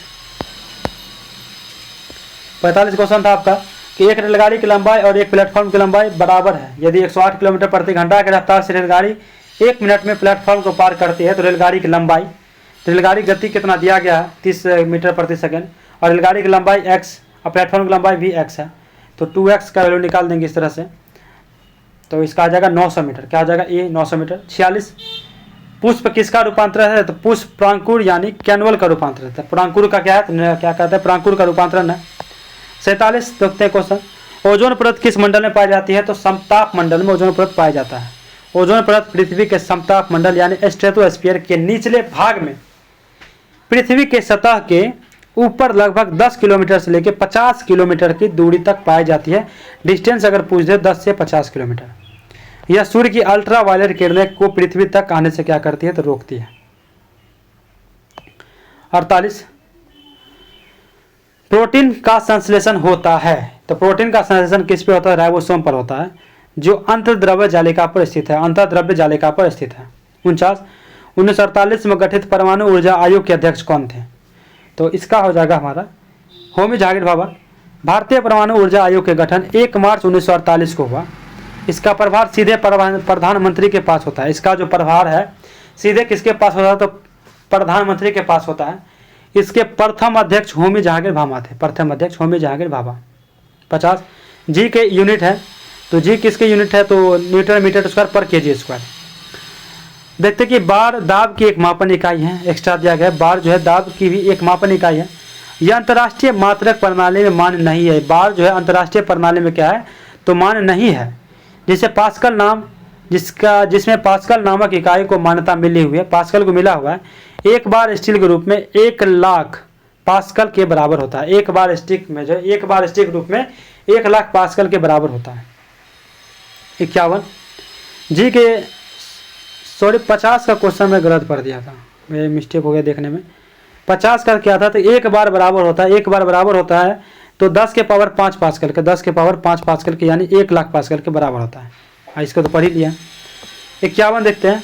51 जी के इकाई यूनिट है। 51 जी के इकाई क्या है, जी के इकाई यूनिट क्या हो जाएगा, Newton metre square per KG square. जी एक नियतांक है जिसे सार्वत्रिक गुरुत्वाकर्षण नियतांक कहते हैं, और जिसका मान जो है कितना होता है, तो याद रखिएगा ये बहुत बार पूछा जाता है, 6.67 into 10⁻⁻11 Newton metre square per KG square होता है। 52 ध्वनि का वेग अधिकतम होता है। ध्वनि का वेग जो अधिकतम होता है तो किस में होता है, स्टील में होता है। ध्वनि ठोस, द्रव और गैस तीनों के माध्यम में गमन कर सकती है, लेकिन ठोसों में इसकी गति क्या होती है, सर्वाधिक होती है। ये तीनों में गमन कर सकती है, पॉइंट है। आगे 53 है कि विक्रम साराभाई स्पेस सेंटर कहाँ स्थित है, तो 53 का हो जाएगा हमारा तिरुवनंतपुरम में स्थित है। विक्रम साराभाई अंतरिक्ष केंद्र जो है इसरो का सबसे बड़ा एवं सर्वाधिक महत्वपूर्ण केंद्र है। यह तिरुवनंतपुरम में स्थित है। यहाँ पर रॉकेट प्रक्षेपण यान एवं कृत्रिम उपग्रह का निर्माण एवं उनमें संबंधित तकनीकी का विकास भी किया जाता है। 54 सबसे बड़ा फूल कौन है, तो रेफ्लेसिया सबसे बड़ा फूल है, और यह दक्षिण पूर्वी एशिया के जंगलों में पाया जाता है। पूछेगा कहाँ पाया जाता है, तो दक्षिण पूर्वी एशिया के जंगलों में पाया जाता है। 55 आरएनए का मुख्य कार्य है, तो आरएनए का मुख्य कार्य जो आपका हो जाएगा प्रोटीन का संश्लेषण। आरएनए का मुख्य कार्य प्रोटीन संश्लेषण में सहायता करना है। 56 कोशिका में ऊर्जा संचित रहती है। कोशिका में ऊर्जा संचित रहती है 56 का हो जाएगा एटीपी के रूप में। श्वसन के समय मुक्त ऊर्जा का कुछ भाग जो है कोशिका के माइटोकॉन्ड्रिया में एटीपी के रूप में संचित रहती है। कहाँ पूछेगा कहाँ पे, तो माइटोकॉन्ड्रिया में। देखिए बहुत ही अच्छा पॉइंट दिया गया है इसमें। एटीपी के रूप में संचित यह ऊर्जा भविष्य में सजीव जीवधारियों के विभिन्न जैविक क्रियाओं के संचालन में प्रयुक्त होता है। 57 की बात करें, मानव शरीर में जल की मात्रा होती है, तो डी हो जाएगा 60%। मानव शरीर में लगभग 60% जल होता है। मस्तिष्क में 85% जल है, रक्त में 79% जल है, तथा फेफड़ों में लगभग क्या है, तो 80% जल होता है। 58 की बात करें, परमाणु बम किस अभिक्रिया पर आधारित है। परमाणु बम जो है किस अभिक्रिया पर आधारित है, तो ये जो हो जाएगा नाभिकीय विखंडन पर। परमाणु बम जो है विस्फोटक युक्ति है जिसकी विध्वंस शक्ति जो है का आधार नाभिकीय अभिक्रिया होती है। यह नाभिकीय संलयन या नाभिकीय विखंडन या दोनों प्रकार के नाभिकीय अभिक्रियाओं के सम्मिलन से बनाए जा सकते हैं। ठीक है। भारत का पहला परमाणु रिएक्टर अप्सरा कहाँ स्थित है, 59। ये जो आपको स्थित है अहमदाबाद में है। एशिया के पहले अनुसंधान रिएक्टर अप्सरा का परिचालन अगस्त 1956 में भाभा परमाणु अनुसंधान केंद्र ट्राम्बे परिसर में शुरू हुआ था। ट्राम्बे परिसर में शुरू हुआ था। 59 का जो है ये महाराष्ट्र में कहाँ है, भारत का पहला परमाणु रिएक्टर अप्सरा कहाँ स्थित है, भाभा है तो ऑटोमेटिक है, ट्राम्बे महाराष्ट्र है, बहुत बार पढ़ चुके हैं। एशिया के पहले अनुसंधान रिएक्टर अप्सरा का परिचालन अगस्त 1956 में भाभा परमाणु अनुसंधान केंद्र के ट्राम्बे परिसर में हुआ। आगे देखते हैं। 60 का क्वेश्चन है कि मलेरिया रोग प्रभावित करता है, किसको प्रभावित करता है, तो प्लीहा को। किसको करता है, प्लीहा को। मलेरिया रोग या दुर्वात एक वाहिक जनित संक्रामक रोग है जो प्रोटोजोआ परजीवी द्वारा फैलता है। किसके द्वारा? प्रोटोजोआ द्वारा फैलता है। मलेरिया संक्रमण का इलाज कुनेन या आर्टीमिसिन जैसी मलेरिया रोधी दवाओं से किया जाता है। मलेरिया रोग से शरीर का पीलिया अंग क्या होता है? प्रभावित होता है। 61 का देखते हैं। 61 क्या करना था? मिलान करना था, तो मिलान करने का डायरेक्ट यहीं पढ़ लेते हैं। सर में क्वेश्चन जो मैं बता रहा था उसमें एक गलती मिलान कर दिया था, लेकिन ऑप्शन सी में सही बताया था। तो ए का स्टेथोस्कोप हो जाएगा हृदय की ध्वनि सुनने के लिए, स्टेथोस्कोप हो जाएगा हृदय के ध्वनि सुनने के लिए। स्फेनोगोनोमीटर हो जाएगा, स्फेनिगोनोमीटर जो होगा मैनोमीटर रक्तचाप मापने के लिए। कैरोटोमीटर हो जाएगा सोने की शुद्धता पता लगाने के लिए। और लक्स मीटर हो जाएगा प्रकाश की तीव्रता मापने के लिए, प्रकाश की तीव्रता मापने के लिए। 62 है कि वायुमंडलीय वायु में नाइट्रोजन लगभग कितने प्रतिशत होती है? तो कितना प्रतिशत होती है? तो 78 से लेकर 79%। वायुमंडल में संगठक वायु में नाइट्रोजन सबसे बड़ी गैस है। वायुमंडल में नाइट्रोजन सबसे बड़ी गैस है। यह 78 से 79% आयतन में पाया जाता है। यह गैस आग पर नियंत्रण करने में सहायक होता है। यह वायुमंडल में 128 किलोमीटर की ऊंचाई पर तक पाई जाती है। 128 किलोमीटर ऊंचाई तक पाई जाती है। 63 सूची 1 को सूची 2 से मिलान करना है, इसका डायरेक्ट ही पढ़ना बेटर रहेगा। जैसे कि निर्वात होता क्या हो जाएगा? Copper sulphate. निर्वात होता है कॉपर सल्फेट। एप्सम सॉल्ट हो जाएगा magnesium sulphate. Epsom salt magnesium sulphate, ठीक है। बेकिंग सोडा हो जाएगा सोडियम बाइकार्बोनेट। कास्टिक सोडा हो जाएगा सोडियम हाइड्रोक्साइड। 64 पलमान जीन जंपिंग जीन के सिद्धांत का प्रतिपादन किसने किया था? तो बारबरा मैकिलटॉक किए थे। बारबरा मैकिलटॉक। पलमान जीन के सिद्धांत का प्रतिपादन बारबरा मैकिलटॉक ने किया था। इन्होंने अपने अध्ययन से एक नए प्रकार के जीन का पता लगाया जो कि अपना स्थान बदलने की क्षमता रखते हैं। ऐसे ही जीन को जंपिंग जीन कहते हैं। इस कार्य के लिए मैकिलटॉक को 1983 में नोबेल पुरस्कार प्रदान किया गया था। मैकिलटॉक को जो है 1983 में नोबेल पुरस्कार भी दिया गया। 65 नंबर रुधिर के प्लाज्मा में निम्नलिखित में से किसके द्वारा एंटीबॉडी निर्मित होती है? तो लिम्फोसाइट। रुधिर में के प्लाज्मा में लिम्फोसाइट द्वारा एंटीबॉडीज निर्माण होता है। 66 मीराबाई चानू ने अहमदाबाद में 2025 राष्ट्रमंडल भारोत्तोलन चैंपियनशिप में किस भार वर्ग में स्वर्ण पदक जीता? तो ये जो हो जाएंगे 48 किलोग्राम में। भारतीय भारोत्तोलक मीराबाई चानू ने अहमदाबाद में 2025 राष्ट्रमंडल भारोत्तोलन चैंपियनशिप 25 अगस्त 2025 में जो हुई थी, महिलाओं के 48 किलोग्राम में स्वर्ण पदक जीते थे। 48 किलोग्राम में, याद रखिएगा। 67 हाल ही में किस देश द्वारा ब्रह्मांड के डार्क मैटर का पता लगाने हेतु लक्स जेपलिन नामक अत्यधिक संवेदनशील प्रयोग किया गया? लक्स जेपलिन नामक अत्यधिक संवेदनशील प्रयोग किया गया। इसका हो जाएगा अमेरिका। हाल ही में अमेरिका द्वारा ब्रह्मांड में डार्क मैटर का पता लगाने के लिए लक्स जेपलिन नामक अत्यधिक संवेदनशील प्रयोग किया गया। इससे पहले यह जांच करते हुए डार्क मैटर का जो आकार है कुछ आकाशगंगा जैसे कि तारकीय पट्टी के केंद्र में तारों की गति को कैसे प्रभावित करता है, जिससे वैज्ञानिक ने पाया कि अवरुद्ध आकाशगंगाओं में डार्क मैटर हैलो के माध्यम से अक्ष के बाहर की ओर झुकाने के कारण को समझा जा सकता है। डार्क मैटर उन कणों से बना होता है जिन पर कोई आवेश नहीं होता है। डार्क मैटर जो है उन कण पर बना होता है जिन पर कोई आवेश नहीं होता है, उस पर डार्क मैटर बनता है। 68 है कि विश्व युवा कौशल दिवस निम्न में से किस दिन मनाया जाता है? इसका हो जाएगा डी नंबर, यानी 15 जुलाई को। विश्व युवा कौशल दिवस वर्ल्ड यूथ स्किल डे हर साल 15 जुलाई को दुनिया भर में मनाया जाता है। वैश्विक स्तर पर युवा कौशल विकास के महत्व को उजागर करने के लिए श्रीलंका ने G77 देशों का समूह और चीन की सहायता से इस संकल्प की शुरुआत की थी। विश्व युवा कौशल दिवस महत्वपूर्ण है क्योंकि आज की दुनिया में बढ़ती हुई युवा बेरोजगारी को विकसित और विकासशील देशों के लिए समान रूप से अर्थव्यवस्था और समाजों के सामने सबसे महत्वपूर्ण समस्याओं में से एक के रूप में देखा जा सकता है। श्रीलंका के द्वारा शुरू किया गया था। 69 क्या है कि क्वेश्चन देख लेते हैं 69 का। हर साल अंतर्राष्ट्रीय बाघ दिवस कब मनाया जाता है? तो 29 जुलाई को दुनिया भर में हर साल अंतर्राष्ट्रीय बाघ दिवस से मनाया जाता है। इसका उद्देश्य बाघों के संरक्षण के महत्व के बारे में व्यक्तियों, संगठन और सरकारों के बीच जागरूकता बढ़ाना है। अंतर्राष्ट्रीय बाघ दिवस 2010 में शुरू किया गया, 2010 से शुरू हुआ।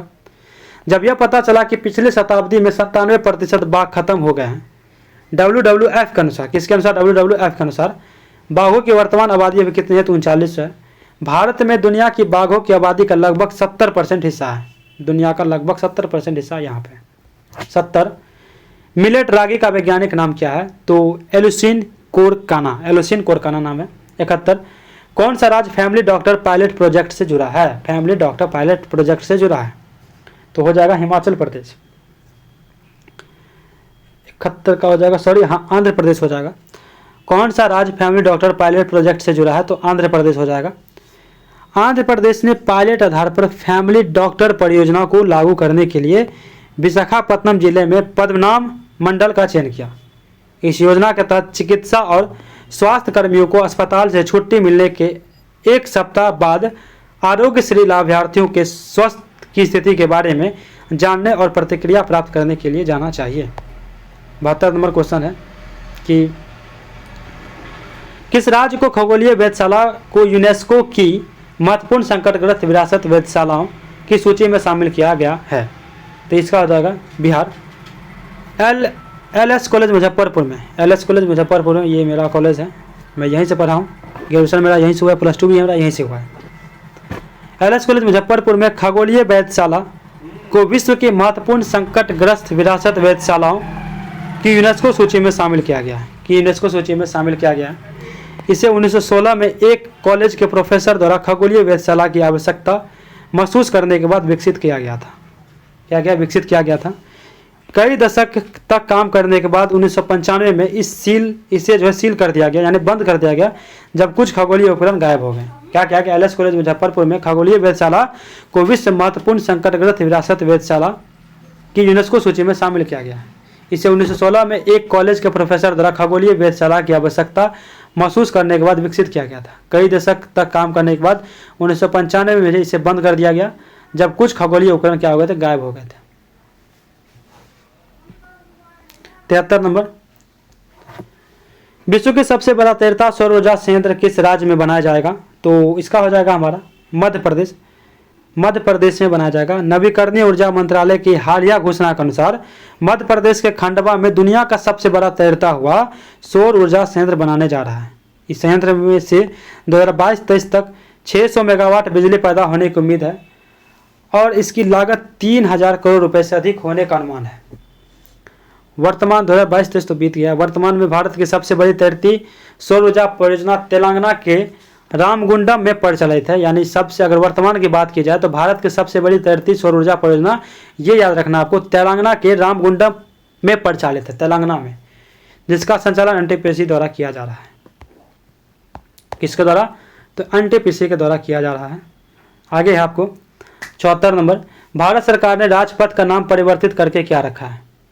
तो क्या रखा है? तो कर्तव्य पथ। केंद्र सरकार ने ऐतिहासिक राजपथ और सेंट्रल विस्टा लॉन का नाम बदलकर कर्तव्य पथ रखने का फैसला किया है। सरकार सेंट्रल विस्टा एवेन्यू के हिस्से के रूप में पुनर्विकसित क्षेत्र का जल्द उद्घाटन करेगी। राजपथ को औपनिवेशिक काल में किंग्सवे के नाम से जाना जाता था, किंग्सवे के नाम से जाना जाता था। आज़ादी के बाद इसका नाम राजपथ किया गया। अब यह कर्तव्य पथ के नाम से जाना जाएगा, कर्तव्य पथ के नाम से जाना जाएगा।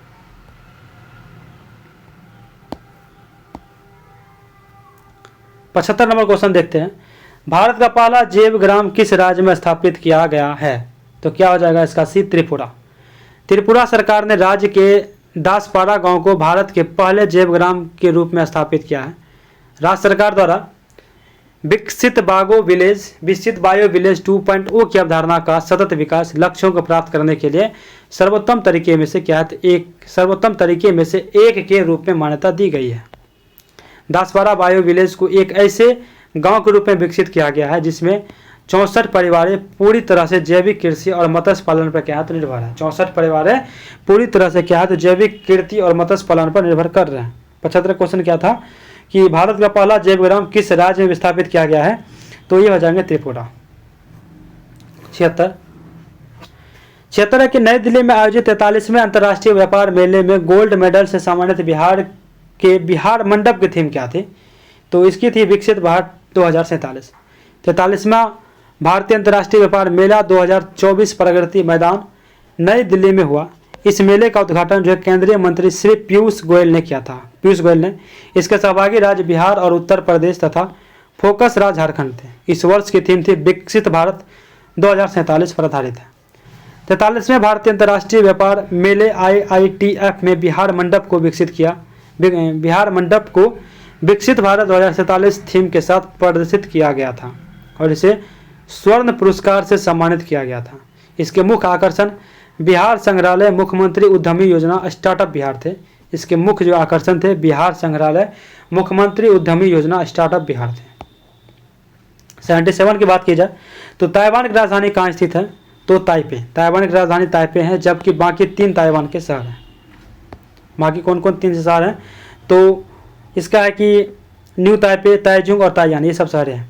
78 हाल ही में बिहार के वाल्मीकि टाइगर रिजर्व में देखे गए दुर्लभ सांप कॉमन कैट स्नेहक का वैज्ञानिक नाम क्या है? वैज्ञानिक नाम क्या है? 78 का हो जाएगा आपको बाइगो ट्रिगोनेट। वाल्मीकि टाइगर रिजर्व भारत में हिमालय के तराई जंगलों की सबसे पूर्वी सीमा बनाता है और बिहार का एकमात्र बाघ अभ्यारण्य है। बिहार का देश के गंगा मैदानी जैव भौगोलिक क्षेत्र में जो है स्थित इस जंगल में भाभर और तराई क्षेत्र के संयोजन है। भाभर और तराई क्षेत्रों का संयोजन है। वाल्मीकि टाइगर रिजर्व बिहार के पश्चिमी चंपारण जिले के उत्तर पश्चिम भाग में स्थित है। वाल्मीकि वन्यजीव अभ्यारण्य और राष्ट्रीय उद्यान देश का 17वां बाघ अभ्यारण्य है। उत्तर में इसकी सीमा नेपाल के चितवन राष्ट्रीय उद्यान और पश्चिमी में उत्तर प्रदेश से लगती है। गंडक नदी वाल्मीकि वन्यजीव अभ्यारण्य की पश्चिमी सीमा बनाती है। गंडक नदी जो है वाल्मीकि वन्यजीव अभ्यारण्य की पश्चिमी सीमा बनाती है। यह वाल्मीकि नगर में भारत में प्रवेश करती है, जहाँ 2 छोटी छोटी नदियाँ सोनहा और पचनद इससे मिलती है, जिसमें एक पवित्र संगम यानी त्रिवेणी बनता है। हरा मसान नदी प्रणाली वाल्मीकि वनों से निकलती है। याद रखिएगा कौन सी नदी प्रणाली निकलती है? हरा मसाना। हरा मसाना वाल्मीकि वनों से निकलती है और आगे दक्षिण में बूढ़ी गंडक नदी बनाती है। आगे जो जाके बूढ़ी गंडक नदी बनाती है। पंडई नदी अभ्यारण्य के पूर्वी छोर पर नेपाल से बिहार में बहती है। पंडई नदी जो है अभ्यारण्य, पंडई नदी अभ्यारण्य के पूर्वी छोर पर नेपाल से बिहार में बहती है और मसाना से मिलती है। वाल्मीकि टाइगर रिजर्व WTR में कॉमन कैट स्नेक पाया जाता है, जिसे भारतीय गामा सांप भी कहा जाता है। भारतीय गामा सांप भी कहा जाता है इसको। किसे? तो कॉमन कैट स्नेक को। इसका वैज्ञानिक नाम क्या है? तो बोइगा ट्रिगोनेटा। बोइगा क्या नाम है? तो बोइगा ट्रिगोनेट या नेटा। 79 खेलो इंडिया यूथ गेम्स 2025 संबंधित गलत कथन को पहचानना है, तो इसका पूरी पढ़ ही लेते हैं, सारा आ जाएगा। 4 से 15 मई 2025 तक सरकार की खेलो इंडिया पहल के तहत खेलो इंडिया यूथ गेम 2025 का 7वां संस्करण बिहार में आयोजित किया गया। बिहार में 4 से लेकर 15 मई 2025, डेट भी पूछ सकता है, याद रखिएगा। खेलो इंडिया यूथ गेम्स 2025 का आयोजन बिहार के 5 जिलों में, जैसे कि होगा पटना, राजगीर, गया, बेगूसराय और भागलपुर। पटना, राजगीर, गया, बेगूसराय और भागलपुर में किया गया। जबकि 3 प्रमुख प्रतियोगिताएं जो हैं आपको जिम्नास्टिक जो होगा, जिम्नास्टिक, शूटिंग और साइकिल चलाना नई दिल्ली में आयोजित की गई थी। 3 जो है जिम्नास्टिक, शूटिंग और साइकिल, ये दिल्ली में हुआ था। बाकी सब बिहार के 5 जिले में हुआ था। कौन कौन से? याद रखिएगा, पटना, राजगीर, गया, बेगूसराय, भागलपुर। उसके बाद है आपको गज सिम्हा इस बार के खेलों का शुभंकर था। कौन था गज सिम्हा? महाराष्ट्र ने कुल 158 पदक जीते, जिसमें 58 स्वर्ण, 47 रजत और 53 कांस्य के साथ प्रथम स्थान प्राप्त किया। हरियाणा 117 पदक के साथ जो 39 स्वर्ण के साथ दूसरे और राजस्थान 60 पदक के साथ, राजस्थान जो है 60 पदक जिसमें 24 स्वर्ण के साथ तीसरे स्थान पर रहा था। बिहार ने कुल 36 पदक, जिसमें 7 स्वर्ण, 11 रजत और 18 कांस्य जीते। बिहार ने इस वर्ष जो है 15वां स्थान प्राप्त किया, यानी 15वां स्थान बिहार का रहा। बिहार का 15वां। 80 देखते हैं, 5 राज्य में हुआ था, याद रखिएगा 5 राज्य। 80वां क्वेश्चन है कि हाल ही में WHO द्वारा किस देश को आधिकारिक रूप से मलेरिया मुक्त घोषित किया गया है? मिस्र को। WHO ने मिस्र को आधिकारिक रूप से मलेरिया मुक्त घोषित कर दिया। विश्व स्वास्थ्य संगठन विश्व के देशों के स्वास्थ्य संबंधी समस्याओं पर आपसी सहयोग एवं मानव को स्वास्थ्य संबंधी समझ विकसित कराने की संस्था है। विश्व स्वास्थ्य संगठन के 194 सदस्य देश तथा 2 संबंध सदस्य हैं। यह संयुक्त राष्ट्र संघ की एक आनुवंशिक इकाई है। इस संस्था की स्थापना 7 अप्रैल 1948 को की गई थी। किसकी? तो WHO की। WHO का मुख्यालय स्विट्जरलैंड के जिनेवा शहर में स्थित है। इथोपिया के डॉक्टर टेड्रोस क्या कहते हैं एड्रेनोम, इथोपिया के डॉक्टर टेड्रोस एड्रोनोम गैम्ब्रेसस विश्व स्वास्थ्य संगठन के नए महानिदेशक निर्वाचित हुए हैं। अगर कहे कि अभी वर्तमान में जो कौन है, तो इथोपिया के डॉक्टर आपको टेड्रोस एड्रेनोम गैब्रेसस विश्व स्वास्थ्य संगठन के नए महानिदेशक चुने गए हैं, जो कि कहाँ के हैं? तो इथोपिया के। 81 नंबर क्वेश्चन, 81 की विश्व की सबसे ऊंची एडिरो माउंटेन बाइकिंग रेस मोंड्यूरो 4.0 कहाँ शुरू हुई है? तो ये आपके तवांग में। एडिरो माउंटेन बाइकिंग एक प्रकार की रेसिंग है। क्या रेसिंग है? जिसमें राइडर्स को कई चरणों में समयबद्ध तरीके से नीचे की ओर उतरना होता है, लेकिन ऊपर की ओर चढ़ाई का समय निर्धारित नहीं होता है। दुनिया के सबसे मशहूर एडिरो माउंटेन बाइकिंग रेस मोंड्यूरो 4.0 की शुरुआत जो है अरुणाचल प्रदेश के तवांग में हुई थी। कहाँ पे हुई थी? अरुणाचल प्रदेश के तवांग में हुई थी। कहाँ पे? अरुणाचल प्रदेश के तवांग में। ये तवांग कहाँ है? तो अरुणाचल प्रदेश में। नाम से क्या लग रहा था कि अलग देश में हुआ होगा, बट ये अरुणाचल प्रदेश के तवांग में हुए थे। अरुणाचल प्रदेश। 82 भारत में भूजल प्रबंधन में सुधार के लिए शुरू किया गया पोर्टल का नाम क्या है? तो ये भूनीड है। भूनीड एक उन्नत पोर्टल है जिसे जल शक्ति मंत्रालय के तहत केंद्रीय भूजल प्राधिकरण CGWLA ने राष्ट्रीय सूचना विज्ञान केंद्र NIC के सहयोग से देश भर में भूजल के बेहतर विनियमन के लिए विकसित किया था। ठीक है। 83 22 मई को मनाए जाने वाले विश्व जैव विविधता दिवस 2025 की थीम क्या थी? तो इसका था प्रकृति के साथ सामंजस्य और सतत विकास। अंतर्राष्ट्रीय जैव विविधता दिवस 2025 की थीम का अगर बात करें तो प्रकृति के साथ सामंजस्य और सतत विकास है। यह थीम कुनमिंग मॉन्ट्रियल वैश्विक जैव विविधता फ्रेमवर्क यानी KMGBF और सतत विकास के लिए 2030 एजेंडा के अनुरूप है। 2030 एजेंडा के लिए अनुरूप है। 84 का एक्सप्लेनेशन बहुत बड़ा है। क्वेश्चन क्या होगा इसका? देखते हैं 84 का। वन्यजीव संरक्षण हेतु काले हिरण के लिए बिहार का पहला अभ्यारण्य कहाँ बनाया जा रहा है? तो ये बक्सर में बनाया जा रहा है। बिहार में वन्यजीव संरक्षण की दिशा में एक महत्वपूर्ण कदम उठाते हुए बक्सर जिले के नावानगर, कहाँ पे? नावानगर प्रखंड में स्थित बारालेव पीरापुर मौजा में काले हिरणों के लिए पहला अभ्यारण्य बनाया जा रहा है। काले हिरणों के लिए बिश्नोई समाज के लोग काले हिरण को कृष्ण मृग कहते हैं। क्या कहते हैं? कृष्ण मृग कहते हैं। आगे, और इसे भगवान श्री कृष्ण का अवतार मानते हैं काले मृग को। समाज की महिलाएं हिरण के बच्चे को स्तनपान कराती हैं। यहाँ की जो महिलाएं स्तनपान कराती है हिरण के बच्चे को। कृष्ण मृग या काला हिरण जिसे भारतीय एंटीलोप भी कहा जाता है, भारतीय उपमहाद्वीप में पाई जाने वाली एंटीलोप की एक जीव वैज्ञानिक जाति है।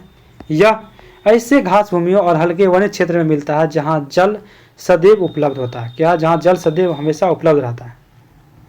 काला हिरण ठंडी जलवायु को बर्दाश्त नहीं कर सकता। ये जो याद रखिएगा, ठंडी जलवायु को बर्दाश्त नहीं कर सकता है, इसीलिए वे ज़्यादातर राजस्थान के रेगिस्तानी इलाकों और तटीय इलाकों में पाए जाते हैं। यह हिमालय की तलहटी में भी पाया जाता है। हिमालय के तलहटी में भी पाया जाता है जहाँ जलवायु मध्यम होती है और जंगल बहुत घने नहीं होते हैं।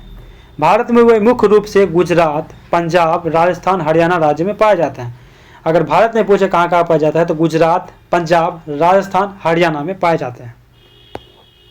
85 का क्वेश्चन है कि 25 जनवरी 2025 को बिहार के कितने व्यक्तियों को पद्म पुरस्कार से सम्मानित किए जाने की घोषणा की गई है? तो इसका 7 व्यक्तियों को।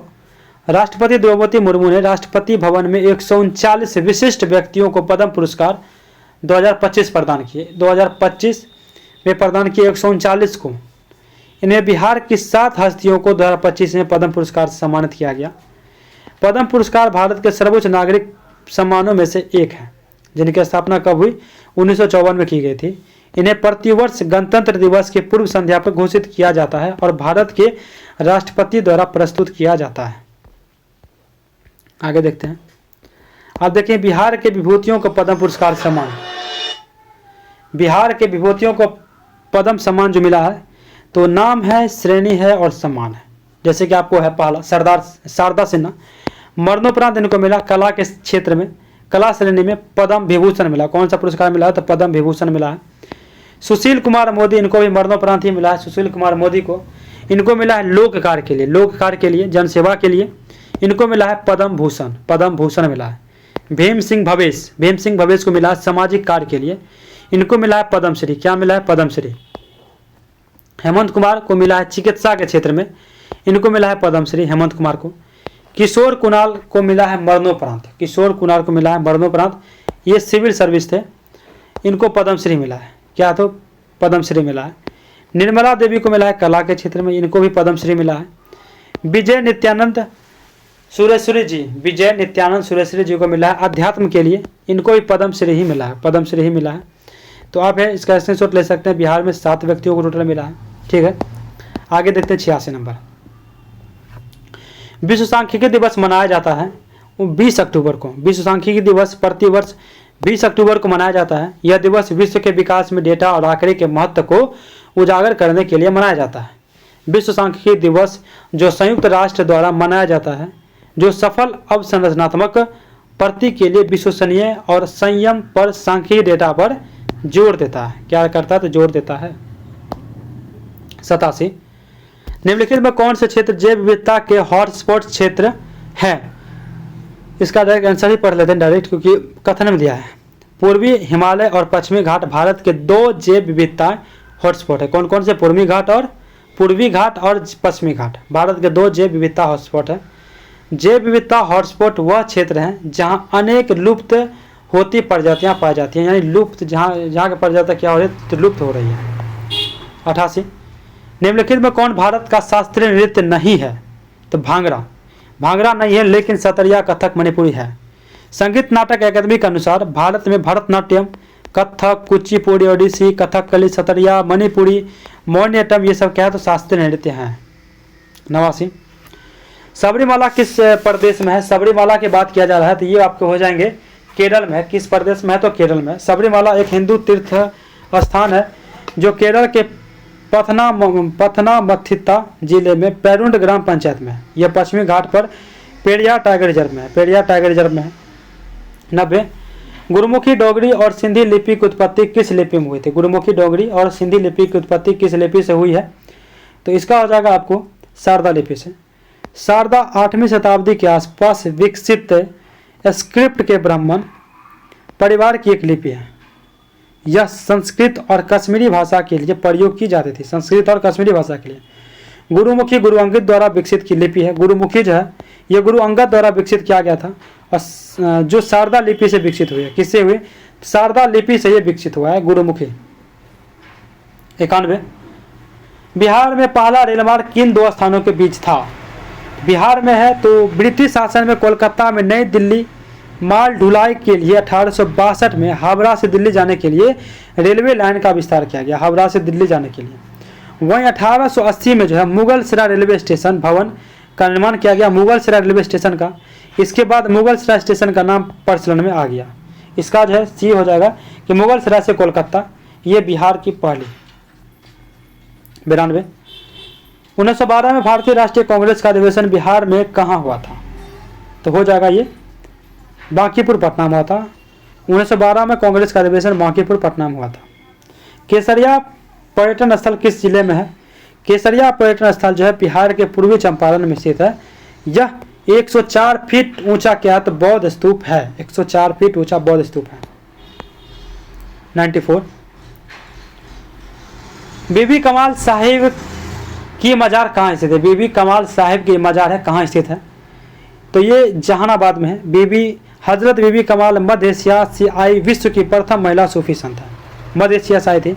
बीबी कमाल तुगलक वंश के शासन काल में एक सूफी संत महिला थी जो तांत्रिक विद्या के लिए प्रख्यात थी, तांत्रिक विद्या के लिए। जहानाबाद जिले के काको स्थित हजरत बीबी कमाल की मजार बिहार के ऐतिहासिक पुरातात्विक धार्मिकों और सांप्रदायिक सद्भाव केंद्र में से एक है, जहानाबाद। 95 हाल ही में बिहार सरकार द्वारा घड़ियाल और कछुओं के लिए राज्य का पहला प्रजनन केंद्र किस जिले में स्थापित करने का निर्णय लिया गया है? तो यह आपको हो जाएगा पश्चिमी चंपारण। बिहार का पहला घड़ियाल और कछुओं के लिए प्रजनन केंद्र पश्चिम चंपारण जिले के बेतिया में गंडक नदी के पास स्थापित किया जाएगा। यह केंद्र घड़ियाल और कछुओं के संरक्षण प्रयासों को बढ़ावा देने के लिए बनाया जा रहा है। अमेरिका भी इस परियोजना में सहयोग करेगा। XC2 प्रजनन के माध्यम से जारी संरक्षण प्रयासों को मजबूत करने और घड़ियालों व कछुओं के बच्चों को सुरक्षित रूप से नदी में छोड़ने की प्रक्रिया सहायता करने को लेकर अमेरिका के कैलिफोर्निया राज्य स्थित लॉस एंजल्स चिड़ियाघर ने सहमति जताई है। ठीक है, इन्होंने सहमति जताई है। ठीक है, अब देखते हैं 96 का क्वेश्चन पहले देखते हैं है क्या। किस दो भारतीय शहर को भारत की पहली वेटलैंड सिटी का दर्जा दिया गया है? तो हो जाएगा इंदौर और उदयपुर को दिया गया है। भारत की पहली है सिटी का। इंदौर और उदयपुर को एक साथ भारत के पहले वेटलैंड शहरों के रूप में मान्यता मिली है। इंपॉर्टेंट है, हाल ही करंट क्वेश्चन है, ये करंट क्वेश्चन है। यह मान्यता सतत विकास और प्रकृति तथा शहरी विकास के बीच सामंजस्य को बढ़ावा देने में भारत की प्रतिबद्धता को दर्शाती है। इंदौर और उदयपुर को वेटलैंड सिटी एक्रेडिटेशन यानी WCA की वैश्विक सूची में शामिल किया गया है, जो रामसर कन्वेंशन के तहत सिरपुर झील इंदौर, जो एक रामसर साइट है, को जल पक्षियों की अधिक संख्या के लिए मान्यता दी गई है और इसे जो पक्षी अभ्यारण्य के रूप में विकसित किया जा रहा है, पक्षी अभ्यारण्य के रूप में विकसित किया जा रहा है। उदयपुर को झीलों का शहर भी कहा जाता है, उदयपुर को जो है झीलों का शहर कहा जाता है। इसे अपने झील और प्राकृतिक सुंदरता के लिए जाना जाता है। उदयपुर को झीलों के शहर कहा जाता है, उदयपुर को, और जो है इसे अपने झीलों और प्राकृतिक सुंदरता के लिए भी जाना जाता है। आगे देखते हैं, आपको 96 हो गया था, 97। ऑटोमोबाइल उद्योग के कारण किस शहर को डेट्रॉयट ऑफ इंडिया कहा जाता है? डेट्रॉयट ऑफ इंडिया कहा जाता है। इसका ऑप्शन सी हो जाएगा चेन्नई, ऑप्शन सी हो जाएगा चेन्नई। डेट्रॉयट मिशिगन का शहर है जहां अनेक ऑटोमोबाइल उद्योग हैं।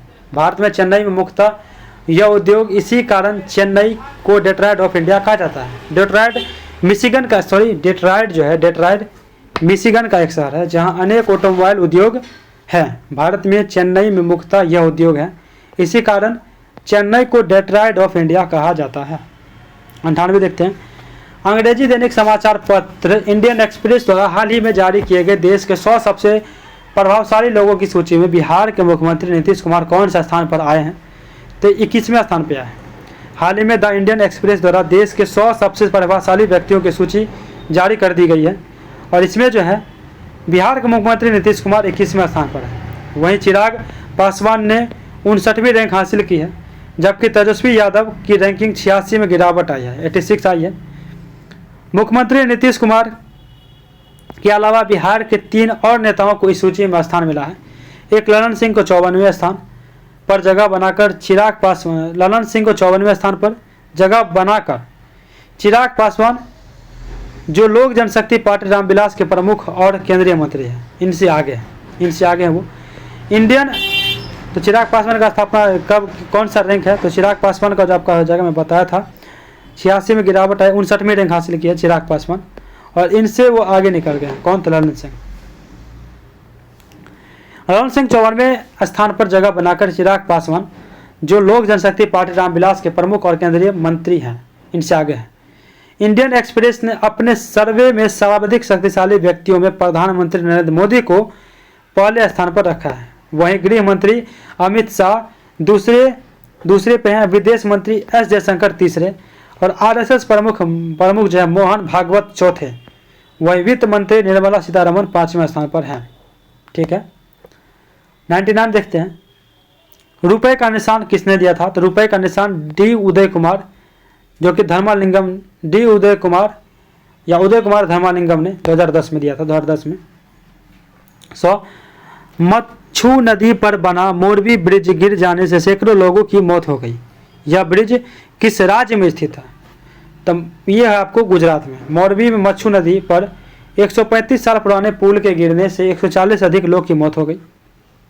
मच्छू नदी पर बने 754 फीट के इस पुल का निर्माण 19वीं शताब्दी में ब्रिटिश शासन के दौरान किया गया था। मरम्मत और नवीनीकरण कार्य के लिए 7 महीने से अधिक समय तक बंद रहने के बाद जो है इसे फिर से खोलने के 4 दिन बाद यह ढह गया। यह एक लोकप्रिय पर्यटक आकर्षण है जिसे झूलटो पुल यानी झूलते पुल के नाम से जाना जाता है। यह एक क्या लोकप्रिय पर्यटन आकर्षण है जिसे झूलटो पुल या झूलते पुल के नाम से जाना जाता है। मरम्मत और नवीनीकरणीय कार्य के लिए 7 महीने से अधिक समय तक बंद रहने के बाद जो है इसे फिर से खोलने के 4 दिन बाद यह ढह गया था। कहाँ पे हुआ? तो ये हुआ आपको गुजरात में। तो देखिए पहले हम क्या किए, आपको आंसर बता दिया और सारा एक्सप्लेनेशन करवा दिए। ऐसे ही करेंगे, ऐसे ही होगा, क्लास ऐसे ही चलती रहेगी। 20 सेट है, आज इसकी सेट 1 हुई है, आज इसकी सेट 1 हुई है, 20 में 1 ही हुआ है। अभी 2 से लेकर 19 तक बचा हुआ है। और अभी जो मैं बता दूं किरण की जो 9 सेट बची हुई है प्रीवियस, प्रैक्टिस सेट तो खत्म हो ही गया, 35 सेट था उसमें, जिसमें 26 तक मैंने करवा दिया है।